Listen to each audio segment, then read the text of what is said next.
Good evening, everybody, and welcome to the Political Pigpen, episode 26, cancel culture. Should be a fun one.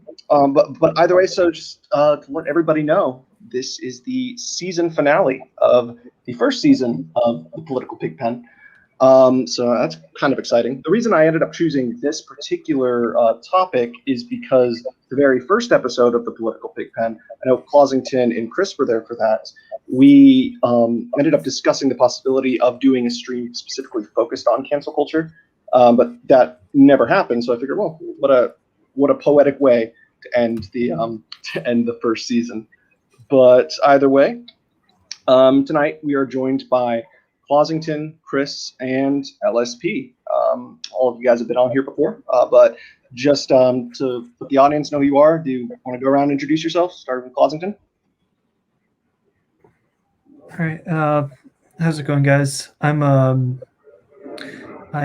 something of a new reactionary figure. I have a smallish YouTube channel that I never post to. I used to have a Twitter. I have a decent Discord. I'm just here to shoot the shit, I guess. All right, welcome back, Clausington. Next, we haven't had Chris LaFon. I don't think the last time we had you on was the Grifter special. Yeah. But yeah, no, that was like back in December where we were like shitting all over Dave Rubin and those guys. Yeah. Do you want to let the audience know who you are? Yep. So I have a new, shorter label that encompasses everything. I'm a poly leftist. Get it? Because poly is many, and I occupy all spaces on the left. Okay. All right. And finally, LSP. How are you doing this evening? I'm all right. How are you? Oh, yeah, I'm doing fine. I think everyone's doing pretty fine right now. Did you want to briefly introduce yourself to those who might not know you? Yeah, I'm LSP. I'm a liberal leftist, not a poly, because I have a backbone and can pick a position. I make liberal YouTube content and occasionally come on panels like this. All right. Thank you, everybody, for coming on. So, cancel culture.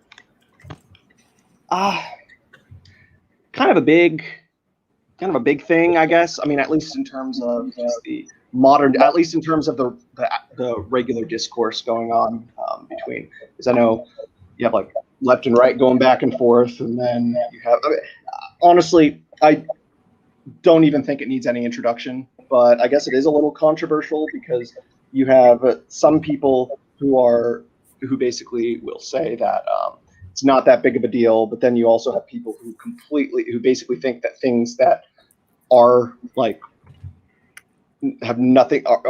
When they say people are canceled when they're not getting canceled, it's just it's a bit of a shit show, I'd say. But otherwise, I just wanted to just kind of have a discussion on it, just know everybody's thoughts on the just the idea in general, and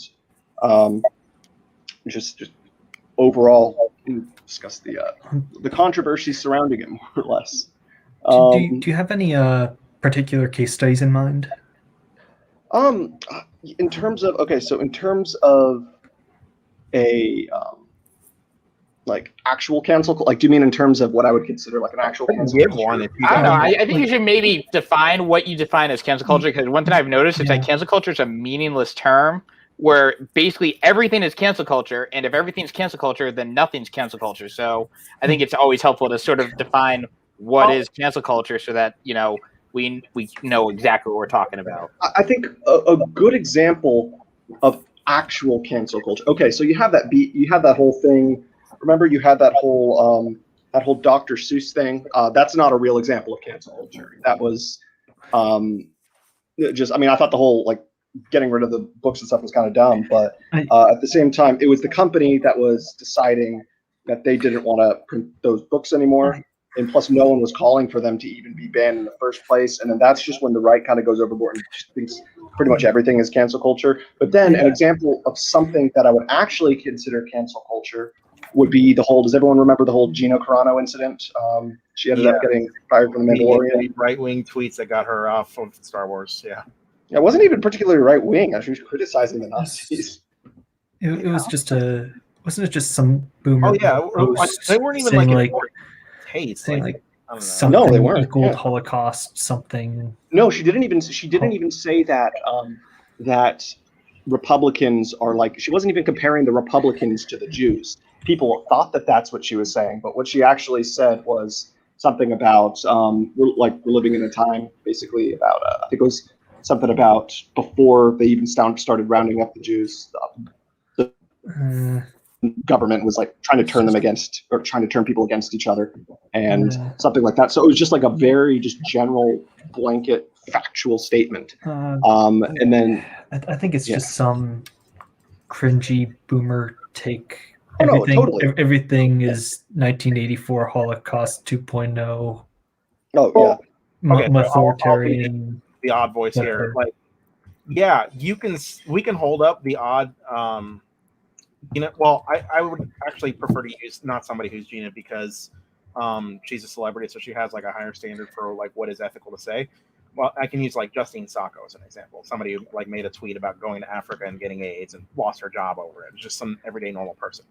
But there are real examples of what some might call like a culture of silence that like are formed around these sorts of things.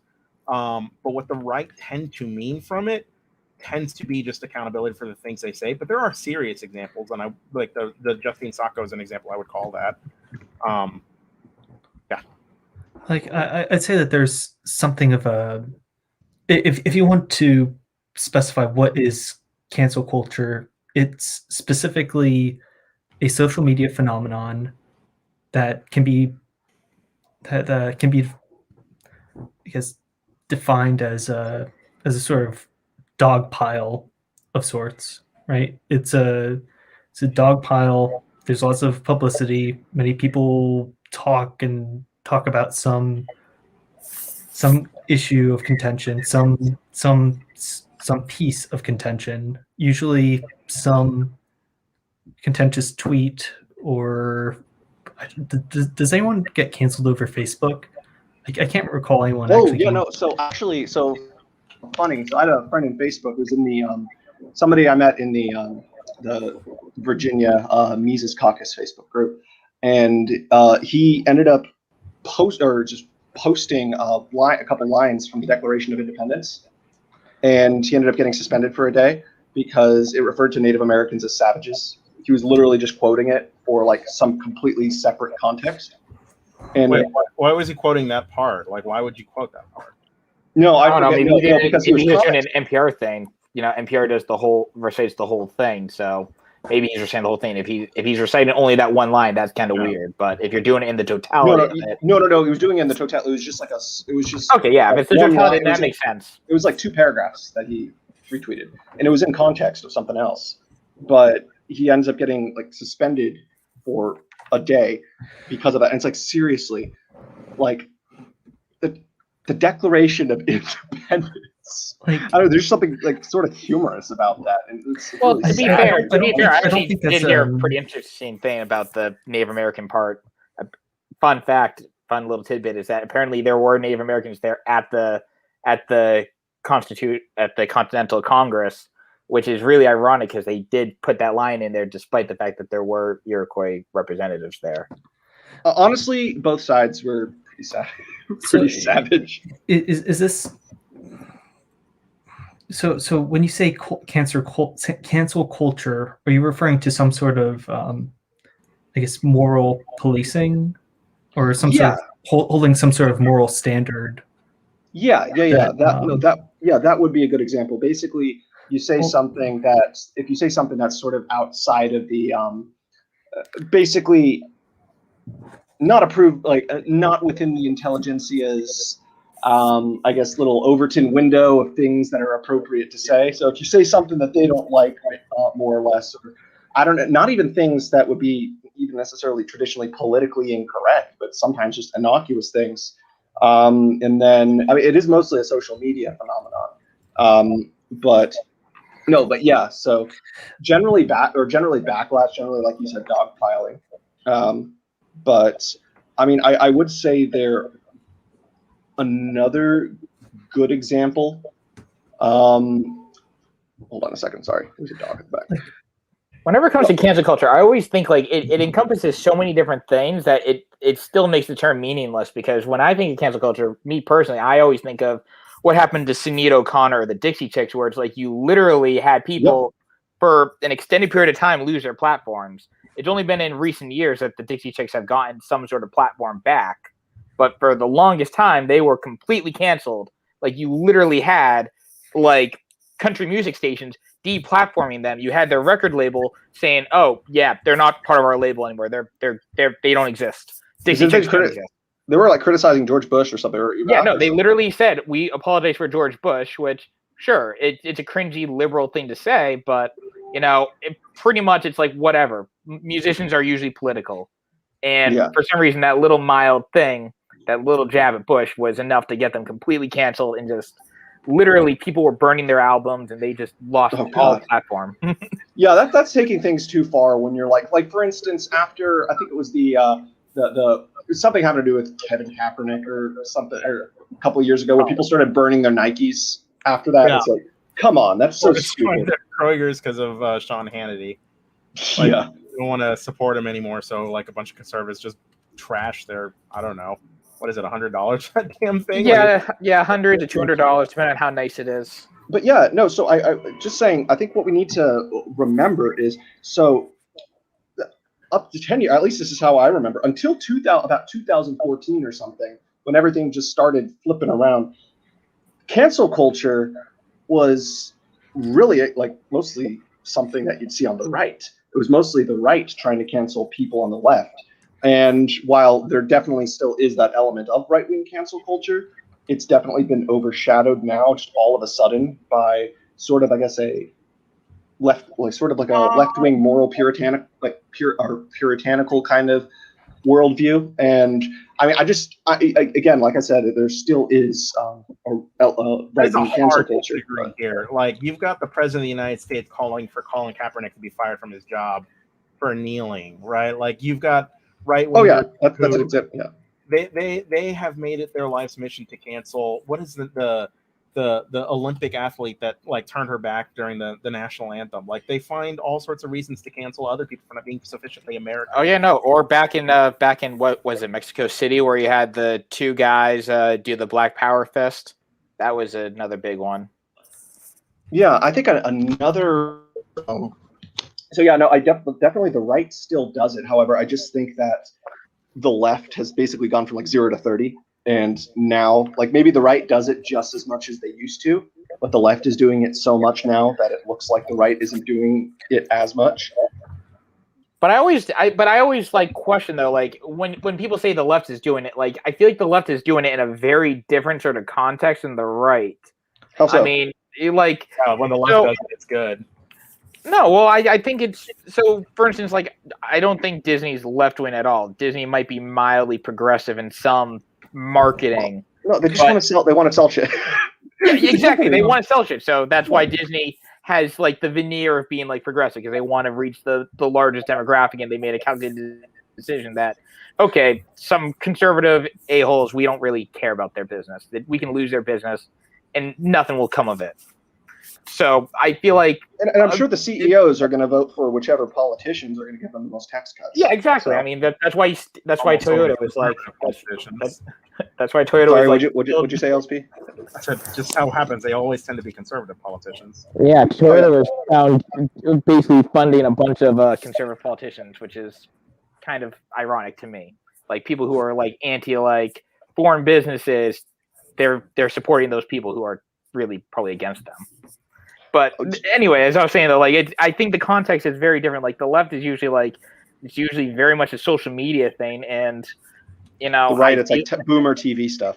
Yeah, like the right is usually in a position of, I find, more power. I mean, sure, you can have a million or whatever leftists on the internet complaining, but you know, if a celebrity loses one TV job, they're probably not going to be out of work. You know, they're still going to be able to find another job. It's not like what the Dixie Chicks or Sinead O'Connor had to go through, where they literally like lost their jobs and then for like a good 10 to 20 years literally could not get work in their particular field. Like they lost all their star power.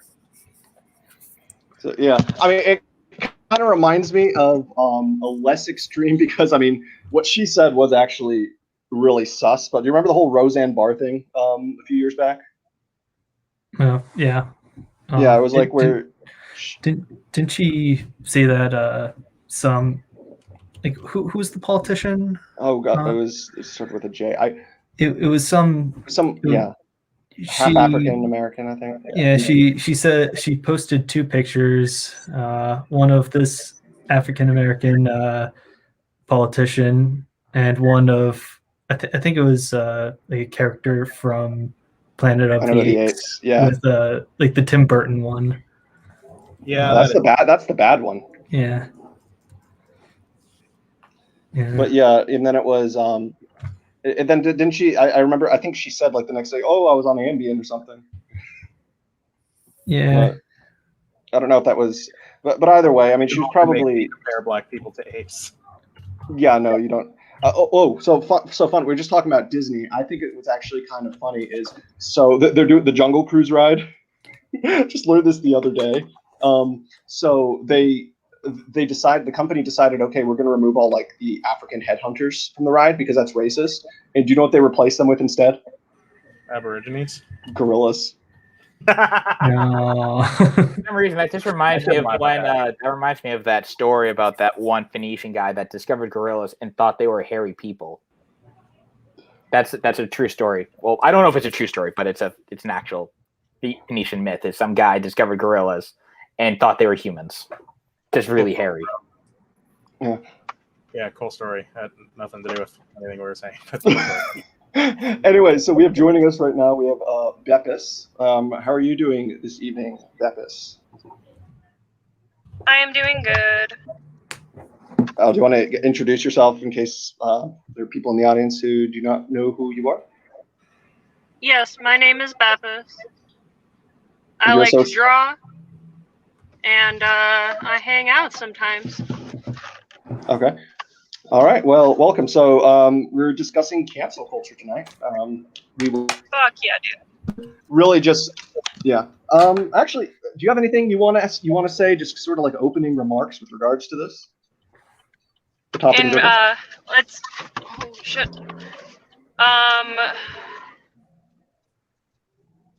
That guy gets a pass. That guy gets a pass. He nearly crashed into me, but he gets a pass. Are you driving? Okay. Yes, I'm at work. Wait. So you're actually like driving your cop car right now? Correct. Okay. Cancel culture is essential. What? No, nothing. You go. I was saying it's essentially just a fancy Western word for a struggle session. Interesting. And that's kind of what it's morphed into. You want to elaborate? At this point in time, at least. Foregoing, parading people through the streets and violently beating them for questioning party rhetoric. I'm not saying it's as extreme as that at this point in time. But I feel in a lot of ways it's very reflective of the Chinese tradition. Interesting. It also kind of reminds me of, I don't know if anybody's really into like how much everyone knows about like Egyptian history or anything, but there was a pharaoh, I think it was in the 14th century BC, Akhenaten, who ended up, he ended up completely just like discarding the old religion, like an total iconoclast. And so he decided, okay, we're going to stop worshiping all these gods and we're going to worship like just like a single sun god. Basically, interestingly, this is at exactly around the same time as Zarathustra and Moses. So it's like, I wonder if there's contact. Either way, it doesn't matter. But then the Egyptians, who basically after he died, because they wanted to go back to sort of the old ways, they like literally erased all of the records of that. They smashed down the statues and they basically kidnapped people who still practiced that religion. Like that was pretty hardcore cancel culture. Well, that's iconoclasm, though. Well, yeah. Yeah, it's kind of like post Wu Zetian or no, but and then I'd say that actually the definitive form of cancel culture would be Socrates. Of course, he was forced to poison himself. Your choices are either we kill you or you kill yourself. No, I thought No, he was exiled. It was thought exile. It was exile or kill yourself, but he decided to kill himself. Oh, I thought you were going to go more in the direction of Plato's Republic, or something like that. But I want to ask the more pertinent question.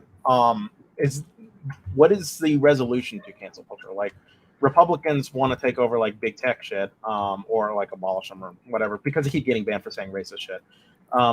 I'm not so sure this is a correct answer, but what do you guys think would be the proper course of action for? I mean, even if we assume this is a real thing and it's actually a problem, what would the resolution be? I mean, as much as I just want to say, people just stop doing it. That's not really how it happens. Once a precedent has been set, you can't like undo that precedent. Really, the change in culture, right? Like, you can't really do that.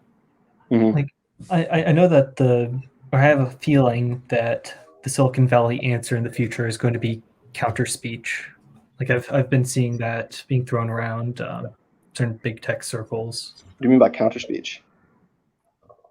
It's a means of drowning out hate speech through certain algorithms boosting some speech over other speeches, or it's in development. I don't know too much about it. I just know that the current zeitgeist in Silicon Valley is to develop methods of counter speech in order to drown out hate speech. What's kind of interesting though is how hate speech in the United States is purely defined by the corporations.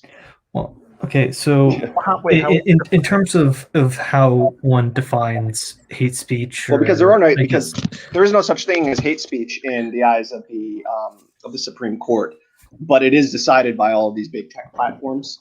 And I mean, they can do it sort of arbitrarily at their whim, and that's why the Republicans want to end up. That's why they want to fight against it. Because yeah, like LSP was saying, some of them do say racist shit. Some of them get like banned for dumb shit. I mean, it's a bit of a mixed bag. But either way, it is basically like Facebook.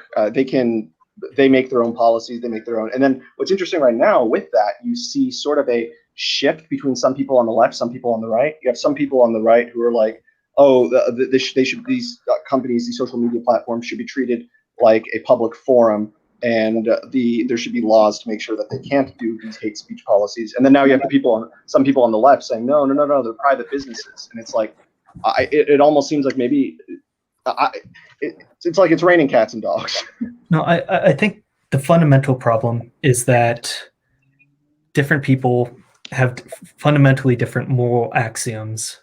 So what I mean is, okay, so yeah, you can say, oh, these horrible right-wing boomers are canceling some celebrity or some athlete over denigrating their sacred image of the flag or the nation or something or another, and then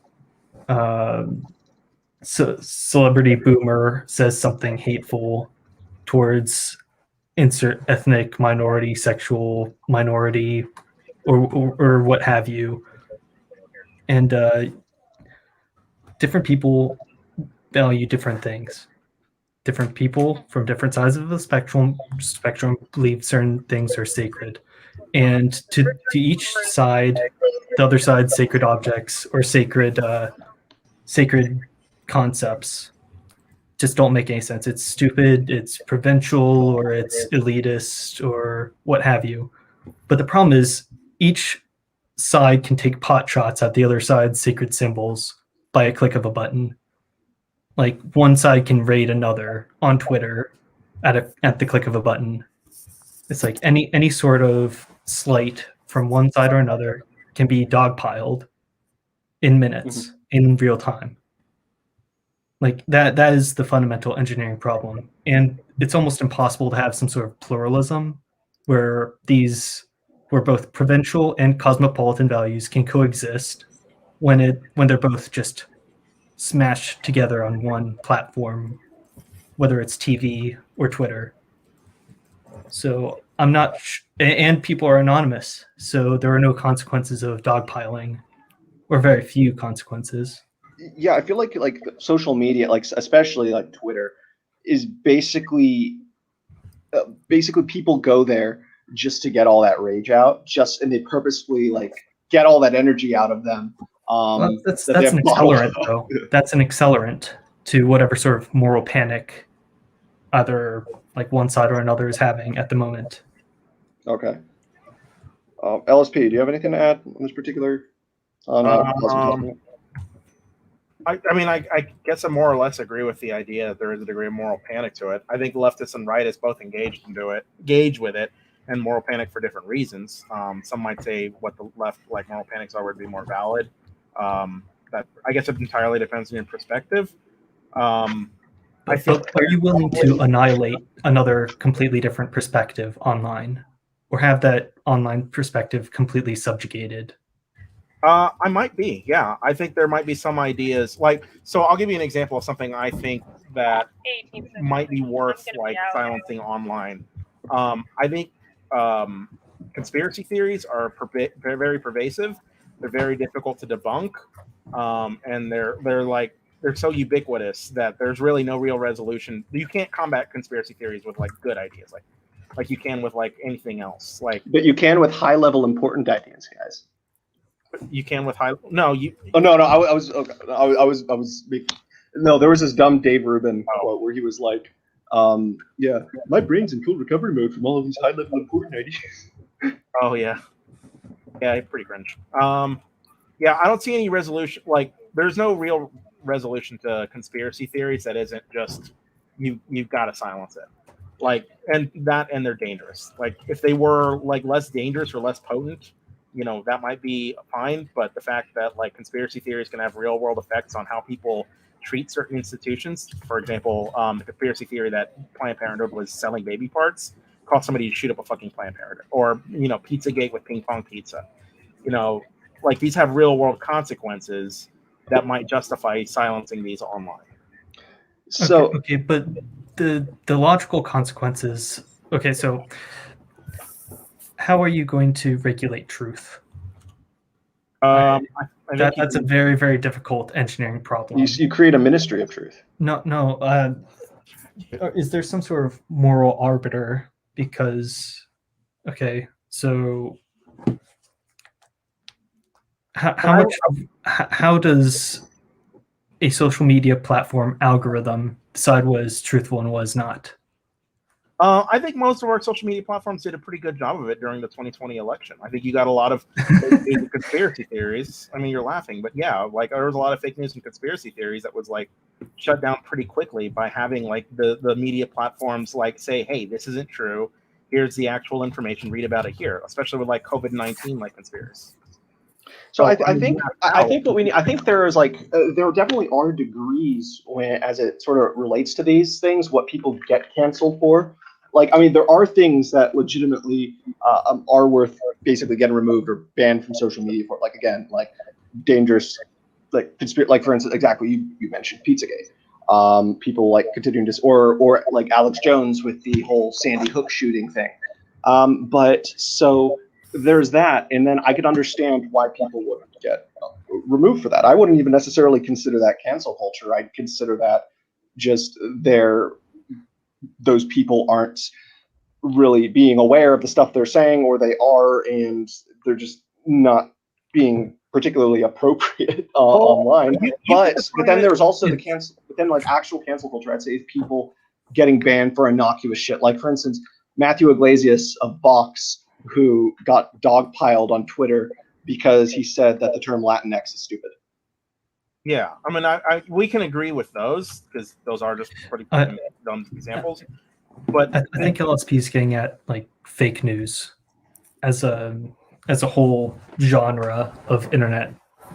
Well, what I'm disagreeing with is this idea that you can't label conspiracy theories, like shutting down conspiracy theories, as a form of cancel culture. Like cancel culture is to create a culture of silence, a culture where certain things aren't discussed, where certain things are taboo, where certain things are canceled as topics in the public discourse. And I think like if you're doing that with conspiracy theories, you're basically saying we've canceled these. And people who are peddling conspiracy theories, paranoia pornographers, if they're removed from social media platforms, then they would absolutely be canceled. People make money off this, and I think it's perfectly acceptable to deny these people any sort of like fucking income from like because they have such a corrosive, caustic like effect on like the public discourse. But then also you do have, I know the problem with that though is also because you'll have both sides basically try to gaslight the other side when it's clear that this one side has an agenda to push, but then they accuse the other side of, for instance, saying, oh no, just a conspiracy theory, we're not actually trying to do this. Like I'm trying to think of a good example, I guess, recently might be, and I don't want to get into a critical race theory discussion, just using this as an example. Like right now you have certain elements on the left. No, that's actually really good to bring up for this topic, because I think like you basically see the effects of it from the right. Well, no, I'm not saying, I mean, the right, I wouldn't even say, I mean, they're not trying to cancel, really. I mean, I guess They're banning they are, but at the same time, it's like, is this an example, could this potentially be an example where cancel culture could be justified? Because I honestly see, just from reading about critical race theory and just sort of the implications, and then also just sort of, I'm not going to go, I really don't want to go into any specific like blow by blow with it, but it seems like it's something that could potentially result in sort of an undermining of the social fabric. I'm not saying it's going to be. What does that mean? Like, how would critical race theory undermine the social fabric? Well, because like, I can see how conspiracy theories. Okay, so here's an example. I mean, I know it's not. I don't know. It's sort of related to CTR, but it's sort of like in the same ethos, the same mindset. But one example I think would be something like the 1619 Project, completely pseudo-historical, ideological, trying to push it into classroom curriculums, which thankfully failed, but just completely making up nonsense, saying that this country was, again, like for instance, they said, somebody ended up coming out and said this country was founded in order to protect the institution of slavery, which is complete pseudo-historical, like nonsense. Like you literally had left-wing historians who were calling the New York Times out on that. And we only had like 2 or 3 people at the convention who were like non-slave owners. So I mean, there is some truth to the entire creation. Like literally, I can count on one hand the number of people who did not own slaves ever in their life. Slavery was ingrained in our Constitution. It like seems Thomas Paine and John Adams. That's it. Well, Thomas Paine wasn't at the Constitutional Convention. Oh yeah, you're right. But he was at the whatchamacallit, the whatever, the first one, the 1776. The fact that the Constitution ingrained slavery within its very text seems to suggest there's some validity to that lens of analysis from critical race theory. I don't think you can say that's the same. That's ahistorical pseudo nonsense. No. Okay, so what I'm talking about, the claim that she made was that the Constitution, the reason that it was designed, like the fundamental main driving reason for that, and the reason why we declared independence, was fundamentally because of slavery and to protect the institution. Like, as in, that was the main. I would still argue with that, because slavery, as I learned from Liberty Kids, you can laugh at me, but that's a great show. That is a fantastic. Yes, it was, and what they pointed out, very truthfully, is that in basically like in England itself, not Jamaica. No, Sarah was like that. In England, slavery's dying, but here it's which thriving. It was exactly. Slavery in England was actually on the decline. Now, obviously, yeah, Jamaica and all the Caribbean islands, but putting those aside for a second, it was on the decline for the most part. But there wasn't any sort of systemic government push yet in the UK to abolish slavery yet. And because, I mean, we need to take into account, so it's possible that there were some founding fathers who sort of was like, oh yeah, no, I mean, this could potentially be good for us, like prolonging our business interests, because we'll be able to keep slavery since we're independent from England. But at the same time, the problem so it would be one thing if the 1619 or critical race theory people said that, but what they're saying is that it is the fundamental, main, primary driving reason for why this country was founded, as in this country. I don't know if it's fundamental. And it's like, no, because I mean, it was clearly started as a tax revolt, that was like the first thing. But there were so many features. There's like way more nuance like need to consider. I mean, there can be And more than one reason, but like the entire way we elect a president was based on slavery. Like we wanted to preserve the status quo with slave states, and that was the impetus for the formation of the Electoral College. It was about I still need to make that response video to viewers. I welcome it. I cite the transcripts from the founding fathers themselves. Okay.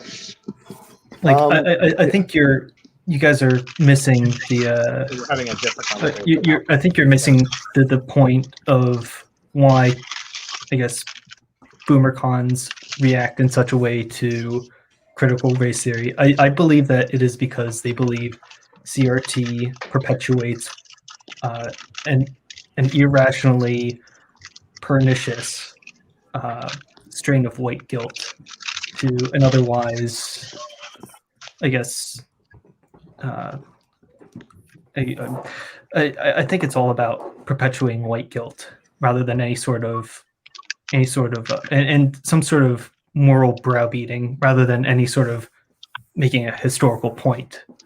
I'd argue that could also be a form of anti-intellectualism too, because conservatives are still big on anti-intellectualism, and they don't. I'd say at this point, I'd say both sides are pretty. No. I think that boomer cons, generally speaking, they will bury their heads in the sand and say that, oh, we weren't racist in 1770s, 1780s, 1790s. It's like, yeah, well, we were founded by slave owners, and it's like, okay, so this country was founded for white people, like in the U.S.'s original immigration policy. It's like, yes. Oh, yeah, and in the late 1800s, we literally had a policy that Chinese people, literally their children, were going to be stateless, which is a violation of the modern UN. You can't make people stateless. We literally had a policy that said anyone born to a Chinese immigrant in the U.S. and is going to be stateless, and their children's children will also be stateless. Okay. So I believe that you're using an anachronism. So just judging. What was it? Was the Chinese Exclusion Act? When was that? Like it was like the 1870s or something like that. I think 70 something. Yeah, you're using a 1940 some document for an 1870 some law. No. I believe it was not the Chinese Exclusion Act, but it was one of the acts that came after it that basically said your children and your children's children and their children. Basically, it said anyone born of like East Asian, rate to the East Asian race was in the U.S. was not an American citizen, and they were not entitled to, I forget what the fancy Latin term is, but basically, if you were born on American soil, you were still not American, even though. Frankly, I really couldn't care less. Like what I couldn't care less what the technicality is. My point is that the past is a whole lot less politically correct than the present. That is very, very obvious. And boomers will put their head in the sand and say, nuh-uh. And then I believe that it is the general position of the lefties to try and morally browbeat people that are long dead and then make their ancestors feel guilt or make their living relatives feel guilty. And I believe that's very fucked up, and that does do a whole lot of damage. But at the same time, also with critical race theory, though, and I don't think that the I hate the term CRT. Like it's is that, do they use that a lot? I don't know. The only person I've ever heard call it CRT was George. Like I just mean as a what's it called? I just mean I just use CRT as just a shorthand for it. But my point is, none of these boomers that talk that speak at these school board meetings actually study sociological critical theory. Oh yeah, no, totally. I feel like it's an academic matter. I feel like critical race theory too, just the term itself, has basically expanded, and it's just become a colloquial to refer to like a bunch of just pretty much anything that is woke and has to do with race.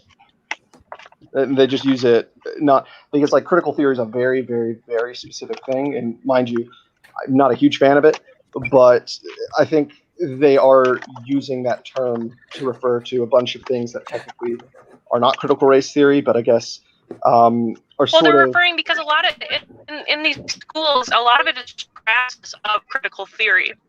And so they're not like sitting down and being like teaching first graders Robin DiAngelo's book. Yeah, no. It's more the lessons themselves are rooted within the ideological pretense of critical theory.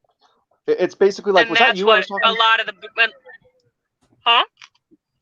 Oh no, was that you the other night? Was it the 4th of July when was that you who said it's like if they have a math problem, it's going to be like yes. Jim was yes because it's the praxis. So I'm going to steal it from Tim Pool, but I like the critical what did he say? Critical race applied praxis, like crap.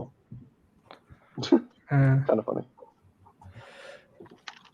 But yeah, either way, I do think that the danger. So I don't think that critical race theory necessarily comes fundamentally from a bad place. I think it comes that the people who started it probably did sincerely care.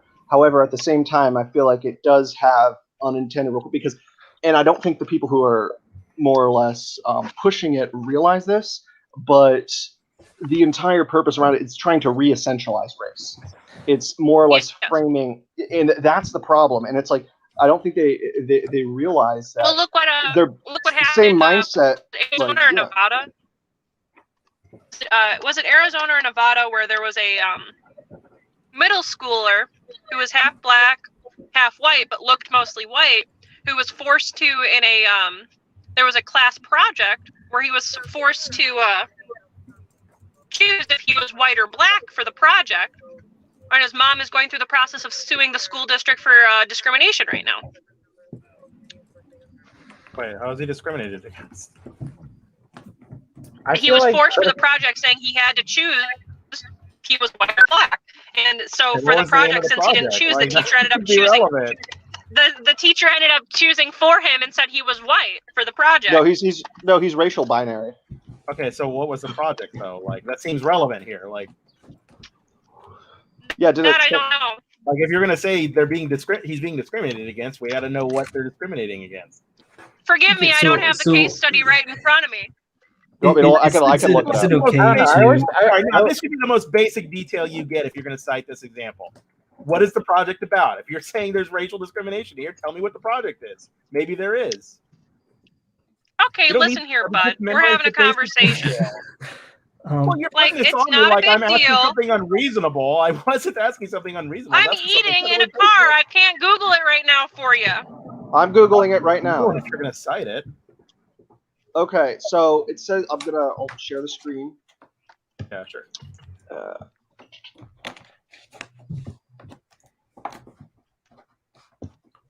Here we go. So yeah, it says black mom sues school after she says biracial son received failing grade in sociology class for refusing to confess his white dominance. Interesting. So yeah, I mean. Oh no! So this wasn't a public school though. This was a charter school. Mm-hmm. Yeah. So they're not. They're not. I don't know if I think this would be considered more of an isolated incident because charter schools they're not subject to all of the same sort of top down. The right loves charter schools. So they should be celebrating this then, because the right loves charter schools. Well, yeah. I mean that is actually okay. So I think we might actually have a school choice stream at one point, but that is actually the one issue that I think the right are 100% on the like. There's no reason to oppose charter schools, and if you oppose charter schools, I literally think that you're probably. The problem with charter schools is that it's a wild west in a lot of places. Like the first charter schools that popped up were legitimately good, but the problem is that it kind of created a climate where there's a wild west where you can literally have. Yeah, let's say that for another. Let's say that for another. Don't actually accommodate. Back on topic. Yeah. Yeah, but either way, so Yeah, so it says William Clark claims that the class Sociology of Change, taught by Catherine Bass, is defendant in the suit. He was harassed and punished for refusing to attach derogatory labels to aspects of his identity. Interesting. Generally regarded as white by his peers, green eyes and blondish hair. Far-right advocacy group, organization, family. Williams likely to succeed on his merits. Okay, so yeah, it does look like. So I don't know what this particular outlet, what they lean, where they lean, but I'm going to take it at face value for now. Can you link it in chat? Yeah, it's Atlanta Black Star. Yeah, I'll link it in the chat. But yeah, no, I think another good example would be how things like critical race theory and basically is trying to redefine traditional meanings of words. And for instance, racism, it's basically become, they're saying, oh, it's prejudice plus power. It's like, no, there are two different words can have multiple definitions. So there are but they just pulled that out of their ass, though. They pulled that out of their ass. There if you read the dictionary, there literally is, like, you know, if you have like the power, then you are the ones who are racist. You know, like literally, like apartheid South Africa, whites were the minority, but they were pretty racist because they had all the power. Yeah, so, but basically, a lot of the people who are sort of in the critical race theory tradition will say that because whites have the power, they'll basically say that is the only definition of racism, prejudice plus power. I'll try and they'll say, because they like, you have idiots like Michael Eric Dyson who will come out and say, oh no, black people can't be racist, and it's like, kind of like Chris LaFon. I'll like try to like segue this to the best of my ability. The argument would be that they're making an observation for power stratifications in the United States, right? Why are white people consistently dominant in this, that, and the other, right? Tends to be the wealthiest, tends to be in the most positions of power, whatever, right? So there's an observation here, right? And the way racism manifests has to have like a real world like impact, right? It's not enough just to be racist. So yeah, there's like a bit of a redefine here that's probably not useful. But there is some validity to the argument that that prejudice plus power is a little more impactful as a form of racism than, say, just basic prejudice, right? Like somebody calling somebody the N-word probably doesn't have as much of a profound effect on the overall structure of society as Jim Crow laws did. Oh, no, totally. I absolutely agree. But no, my problem is just that you'll have people who will come and say that just being prejudiced against somebody because of the color of their skin, they'll come out and say, no, that's not racist, and unless like you're white and you do that. But they'll basically say, oh no, I mean, like, I forget who it was. You don't have to respond to the worst form of the argument, right? Like I gave you what I think is the probably the best construction of it. Just because there's like dumb people who like have like this whole constructed in a really dumb way, I don't think you have to like, you know, pin your definition of like racism on what they say it is. Okay. I don't think it's very useful to like the overall concept, especially because you're looking to criticize it. I think the sort of conservative conception of racism is either de facto or de jure discrimination. So this does not take into account the power portion of prejudice. So if an African American discriminates in terms of hiring against, say, an Asian American, is this racist? Yeah. Well, let's clear our words here. This discriminate as in doesn't hire him because he's Asian? Yeah. Yes. That is racist. Yeah. Okay. Now, real world power such that it could manifest in negative ways for the Asian community? Probably not, because there's not black-owned businesses are no, but right. The sort of conservative sees racism as any sort of de facto expressed in-group preference, and does not take into account prejudice. I mean, does not take into account the power portion. But in-group preference, though, is not necessarily racist. I mean, there are a lot of examples where in-group preference, or like, for instance, let's say you are more attracted to people, like sexually, people of your own ethnicity. That is definitely not racism. but that is still an in-group. It's still an in-group, like an in-group bias. So I'll give you the standard lefty argument. Racism can manifest in ways that people aren't conscious of. Like when people say, "I wouldn't date a black woman," that seems particularly toxic. Okay, so if you say it like that, we're going to prosecute the ghost of an in-group preference. I mean, there's a difference between saying I'd never date a black woman, and then saying I am more attracted, or I'm like more attracted to. So like, this is why I'm saying it's unconscious. It's not like a decision people are making. It's worth asking, why do you find some races more attractive than others? And just saying, well, in-group preference, like, kind of makes it like there's some biological inclination to finding people of your own race attractive. And there's no such thing. There's no reason to find one particular race attractive over another, other than society's culture for you to think that way, right? I think it's also because biologically, neurologically, we as humans are wired to feel, or to basically be more drawn to that which is familiar. And I think that's the simple answer behind that. Because, I mean, for instance, when different people like get married, I mean, generally people tend to marry inside their own race, and it's just it's a very natural thing. Like, I mean, mind you that races have been, well, no, I don't think it's a very natural thing. Races have been like so insanely stratified, right, culturally and even geographically. Like, there's people live in ghettos. So I mean, like, if people were more integrated, would they still marry within their own race? Maybe not. It's hard to say, right? There's a very compelling evolutionary psychological argument to make that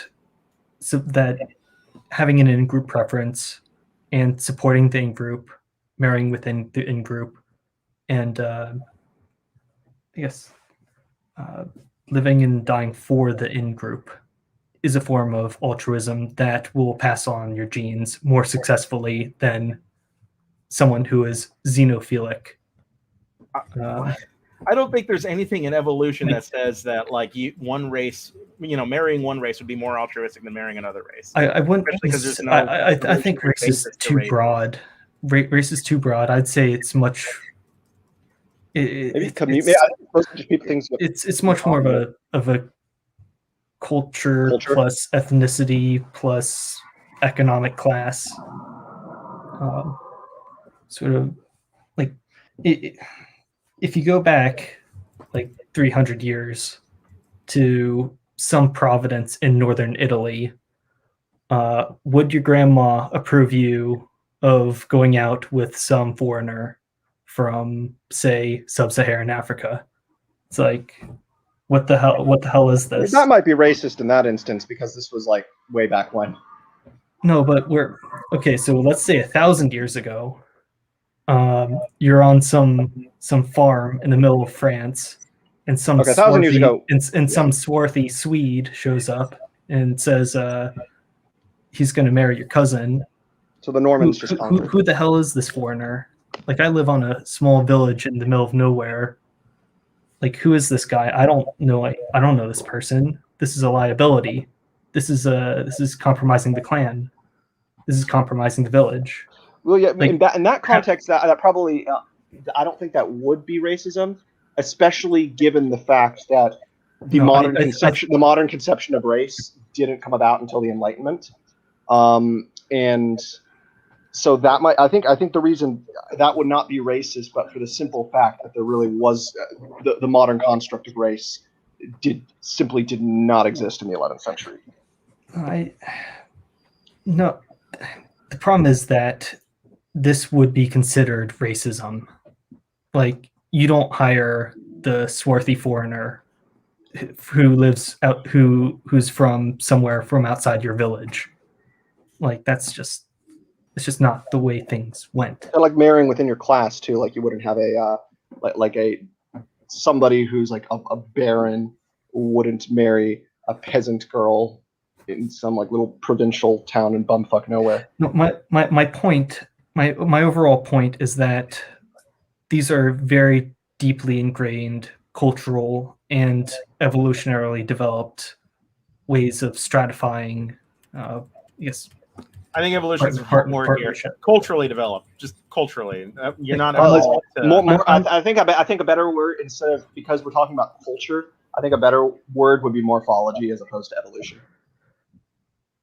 I mean, do we could go as far as like what was that one war between the chimps that Jane Goodall witnessed? Where, the chimp war. The chimp where war. where one side like massacred the other's males and Human then beings took are the tribal. females as We don't disagree that human beings are tribal. It's just that you keep labeling it as evolution. It's not evolutionary.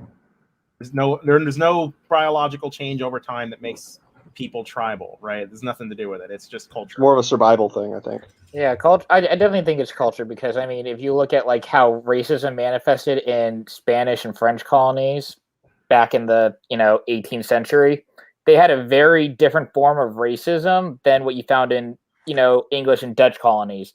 Like in Spanish and French colonies, you could be a person of color and actually rise socially.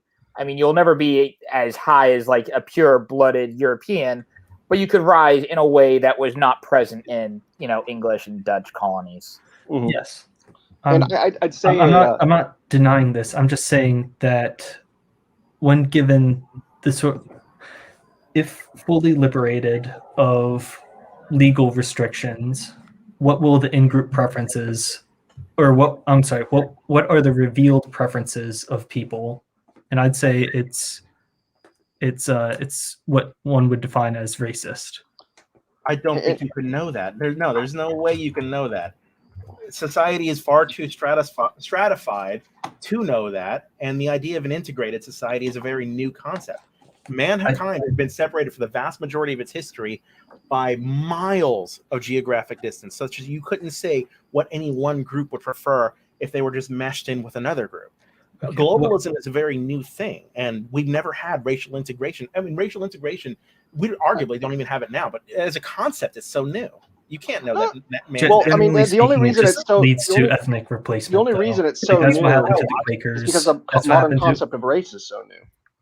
Do you think people are biologically racist? That they just like in their genes, there's something that compels them to be racist? No, not at all. Yeah. No, I mean, then why would you say like that if like all other barriers are erased and all else equal, people would make decisions that you would argue are racist? Are you making some sort of like biological tabula rasa sort of argument? I'm asking you if you're making a biological essentialist argument, because I'm saying you can't know that because we're not anywhere close to that, and there's no reason to indicate that. There's no reason to think that if all else were equal, mankind would naturally be racist. Like, I'd rather not be pigeonholed into making an absolutist argument, such as 100% nature. I think probably. I think we've got guys who've gotten to be violent. Like, what percentage is it natural? I'm sorry. What percentage is it natural to be racist? I don't know. Yeah, I will give you guys another 2 minutes, and then I'm gonna take us back, sort of to the main topic. I think you're putting forth an unfalsifiable position that you can't possibly defend. Okay, I've got a study right here.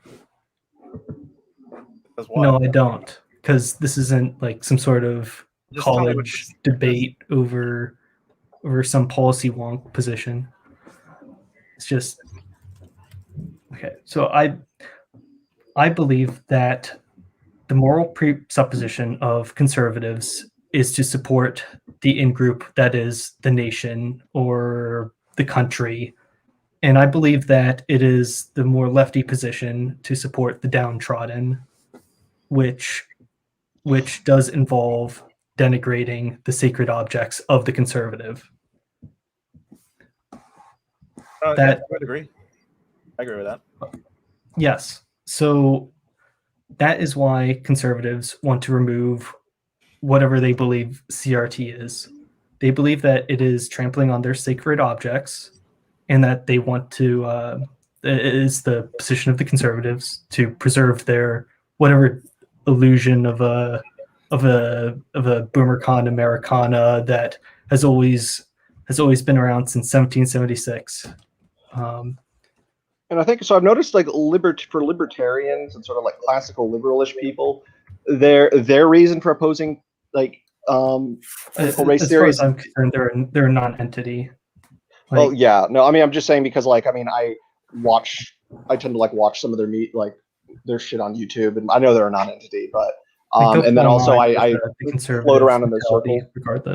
But either way, no, their mentality is more like is more like, no, we just we believe in the individual, and we don't want to go back to biological essentialism. That generally tends to be their position. But then, yeah, the boomer cons, who I don't think all the boomer cons necessarily do it for the reasons that you say. I definitely think there's, like, for instance, I don't think Mitt Romney, for example, who has criticized cancel culture, for instance, I don't think Mitt Romney has that same mindset that you just described, Pleasanton. Like, okay, so going into this live stream, I read up on 3 different case studies of cancel culture. The first was, of course, the classic Mark Fisher blog, Exiting the Vampire Castle. And then there's the multiple cancellations of Lindsay Ellis. And then there's I read up on one of ContraPoints' cancellations. And all of these have to do with some perceived violation of sacred identities. No, exactly. No, heresy. No, exactly. No, cancel culture. When like a side cancels their own side, it's usually because of heresy. I mean, it's the very basic impulse to banish heresy, regardless of your political position, because I mean, you can point to the conservatives' sacred objects. Abortion. If you're a conservative, you support like every single conservative position except for abortion. Like, let's say the only Tommy Lahren. I remember that. Tommy Lahren got canceled hardcore. Yeah. No, because that one heresy, she decided to go there, and then she ended up getting canceled by the rest of it was like Sean Hannity or something, like refused to talk. It was stupid. She was on the Blaze. She was on the Blaze, which is Glenn Beck. Oh, Glenn Beck. Oh, yeah. And Glenn Beck just disassociated with her. Then Fox News picked her up because Fox News is Murdoch, and Murdoch's like, well, I don't like abortion, but I don't care as much as Glenn Beck. No, I don't think Murdoch did it. I think. I don't know. Murdoch probably himself doesn't care, but his network cares. So that's why I say Murdoch cares, but doesn't care. Fair enough. Okay, so I guess, I mean, we're all sort of in agreement. I get. Are we in sort of an agreement that cancel culture is a result? Okay, so cancel culture is a result of mass media and the access of ordinary people to dogpile on mass media to the perceived denigration of one political tribe's sacred objects. Yes, I don't think it'd be happening because cancel culture has always existed. It's not like this new thing, but I think the democratization of technology, for example, which was supposed to bring us closer and closer together, it's just basically made things worse. It's just made mass communication has just made it so much easier to cancel people who are like on the other side of the world as you. It's made it a million times easier to denigrate another tribe's sacred objects. Well, that too. I mean, I think that unless you have an absolute globally homogenous monoculture, which is not the case. Which is like only the case in China, but like not here. Or LinkedIn. I feel like that is a funny joke, but I just don't get it. Basically, LinkedIn is it's professional social media, so you're not going to be. No, yeah, no, I know LinkedIn. I know LinkedIn. I just don't on LinkedIn. You'll never see people be political on LinkedIn. The most political thing you'll see is like, I think Six Sigma is good. Well, I think this version of Six Sigma is good. Or having he/him in their bio. Yeah, you're not going to see politics or fighting on LinkedIn. Yeah. But I think we should bring back the old name for what people call cancel culture, like call out culture. I thought that was better because I think cancel culture really should be reserved for like cases where you literally lose your platform versus like people being criticized. Like whether a criticism is valid or not valid, I think it's like whatever. I don't think calling every criticism that a person gets is cancel culture.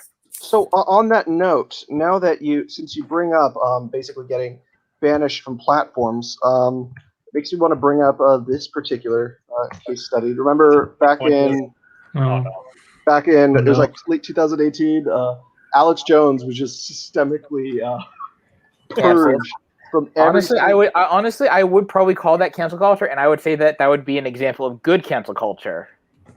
I mean, I do. So I would agree. I think he definitely said some shitty things, but at the same time, I think basically all of those social media companies, they totally collaborated together. They totally there was definitely a phone call at some point between executives from like these different companies because it was like a systemic wipe within a matter of hours. All these platforms banned him. That is the part that I had a problem with when he. I don't know. Twitter was delayed, so I honestly think that it was probably just a natural.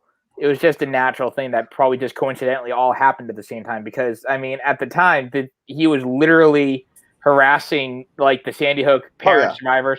He was like literally trying to have like a mob go after Chobani yogurt. Like he literally posted an apology to Chobani, and even after apologizing, still went after Chobani, saying like they're hiring like illegal aliens who are poisoning or whatever. I don't remember what the thing was. This is right. Just like he was just so he was literally doing things that were actively harmful, that were actually manifesting in real life, that were causing real harm at the time. So I honestly would not put it past it just being a coincidence that they did it all at the same time, because the media fury was really big at the time. Yeah, I'd say though that I'm trying to think of other cases. Are there any other cases that are because that's like a really severe situation. But can you guys think of any other cases that would be comparable to what happened to Alex Jones? More specifically, if you can think of one, something that was like for not as bad as what he did. Oh well, not as bad. I can think of. I'll give you the textbook example that Ron Swanson or Ron Johnson. I don't remember. Ron Swanson's from Parks and Rec. Yeah, I knew one of them was incorrect. There was a woman named Justine Sacco who made a tweet that was meant as a joke that didn't land. And it was basically, going to Africa on a business trip, hope I don't get AIDS or something like that. And within like 24 hours, she'd been fired from her job. People had been sending her and her family like rape and death threats. This woman was persona non grata all around the world. Her face was plastered everywhere. You want an example of where it goes wrong, where it is unjust, where it is entirely a byproduct of a mob mentality gone wrong, a democratization of digital mob violence, arguably? I would say look no further than Justine Sacco. That is a perfect example. And I think I parodied that on Family Guy or something, where like Brian said something that he went into the movie theater and came out and he was, yeah. But I don't know if that really works because Brian's unemployed. He can call himself a writer all he wants, but he's unemployed. Oh yeah. I don't know. I just. Yeah. Were you saying something, Chris? Oh no! I was just saying that I was just making a joke saying that Brian's unemployed. Oh, okay. Because you can't call him a writer, but he's unemployed. He didn't lose a job. But also, there was here's another one right now. I guess. So again, I definitely think left-wing cancel culture is definitely more potent, at least right now in this particular time, unlike 10 years ago where it was the other way around. But I think, but there's one. So I'm not a huge fan of Kyle Kulinski, but I will watch him.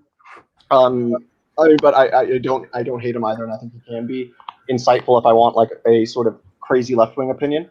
But he's done a couple videos about anti-BDS laws, about how so pretty and I know like pretty much like I think 2/3 of Americans are pro-Israel, but generally people who are opposed to Israel generally tend to lean more left, and libertarian. But in American context, in the American context, the right, definitely the establishment itself is very pro-Israel, and so you have certain like Republican legislatures and governors in certain states trying to ban or trying to make it illegal for companies and or organizations or whatever to boycott Israel. And yes, while I do think there are some elements of those BDS movements that probably are anti-Semitic, at the same time, there are a lot of them who aren't, and is passing laws in order to do that. Like they say, it's like for national security, so I can get that. But at the same time, would you guys say that's a valid example of cancel culture? Would you agree with Kalinsky on that? No, I'm not sure I would agree that that's a valid example of cancel culture. I think cancel culture has to be targeted to an individual person for some perceived misgiving, some sort of violation of a norm within a group, right? I don't think you can target an entire movement and say that it's canceled. Like if it's not a Twitter mob and it's some like labyrinthian like policy, I mean, it's not exactly cancel. It's just politics.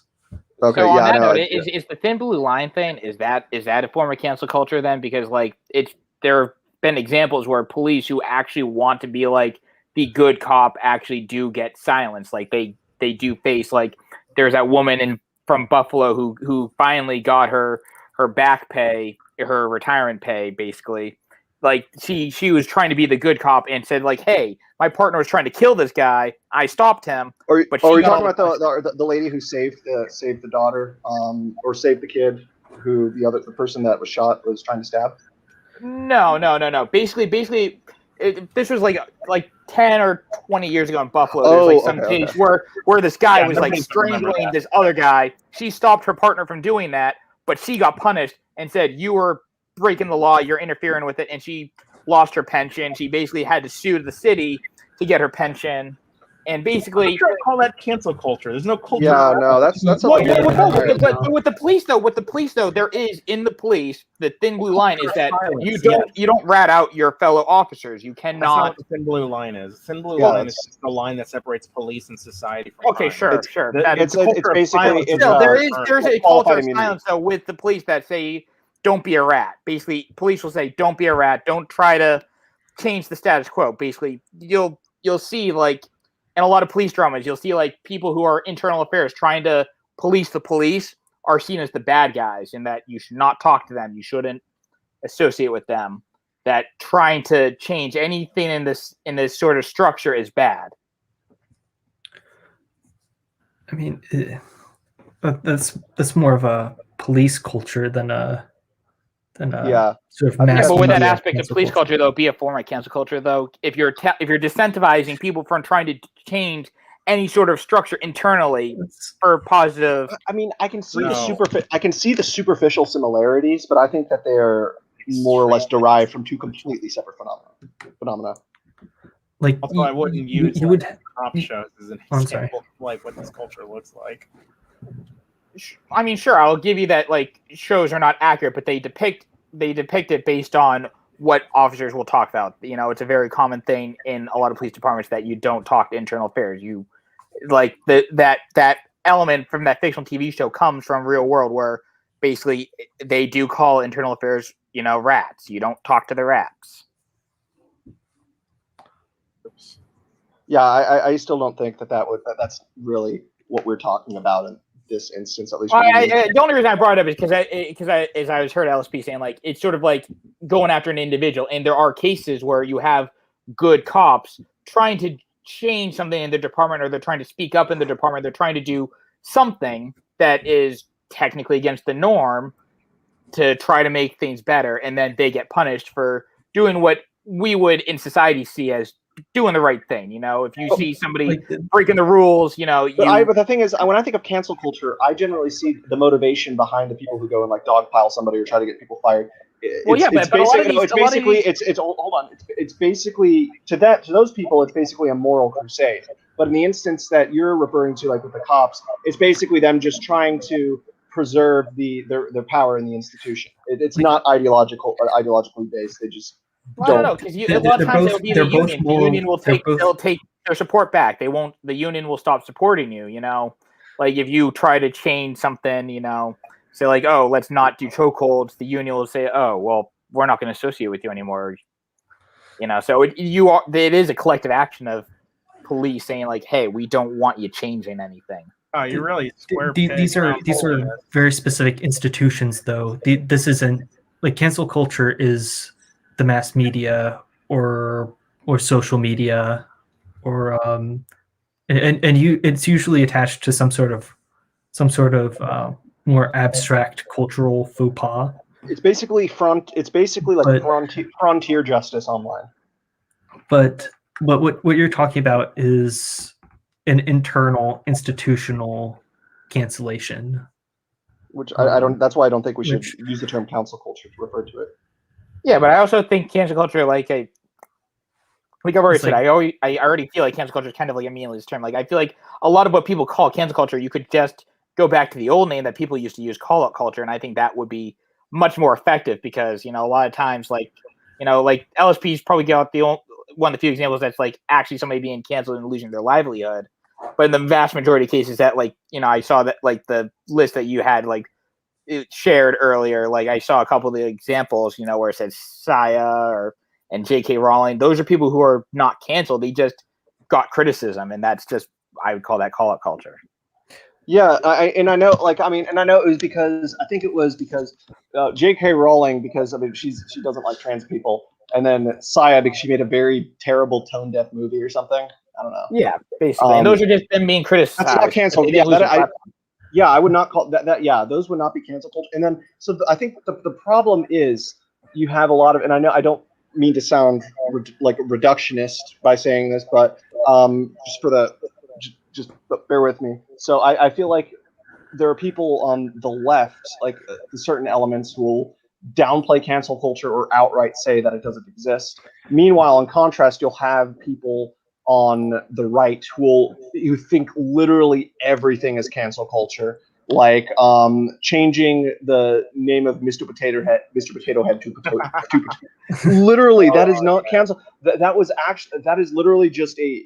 I mean, it still says Mr. and Mrs. Potato Head. You still buy them individually. The brand is just now called Potato Head, and then they sell the Mr. and Mrs. separately, and it says it below that. It's like it's a rebranding. I never thought I'd see the day where conservatives got mad that a potato was misgendered.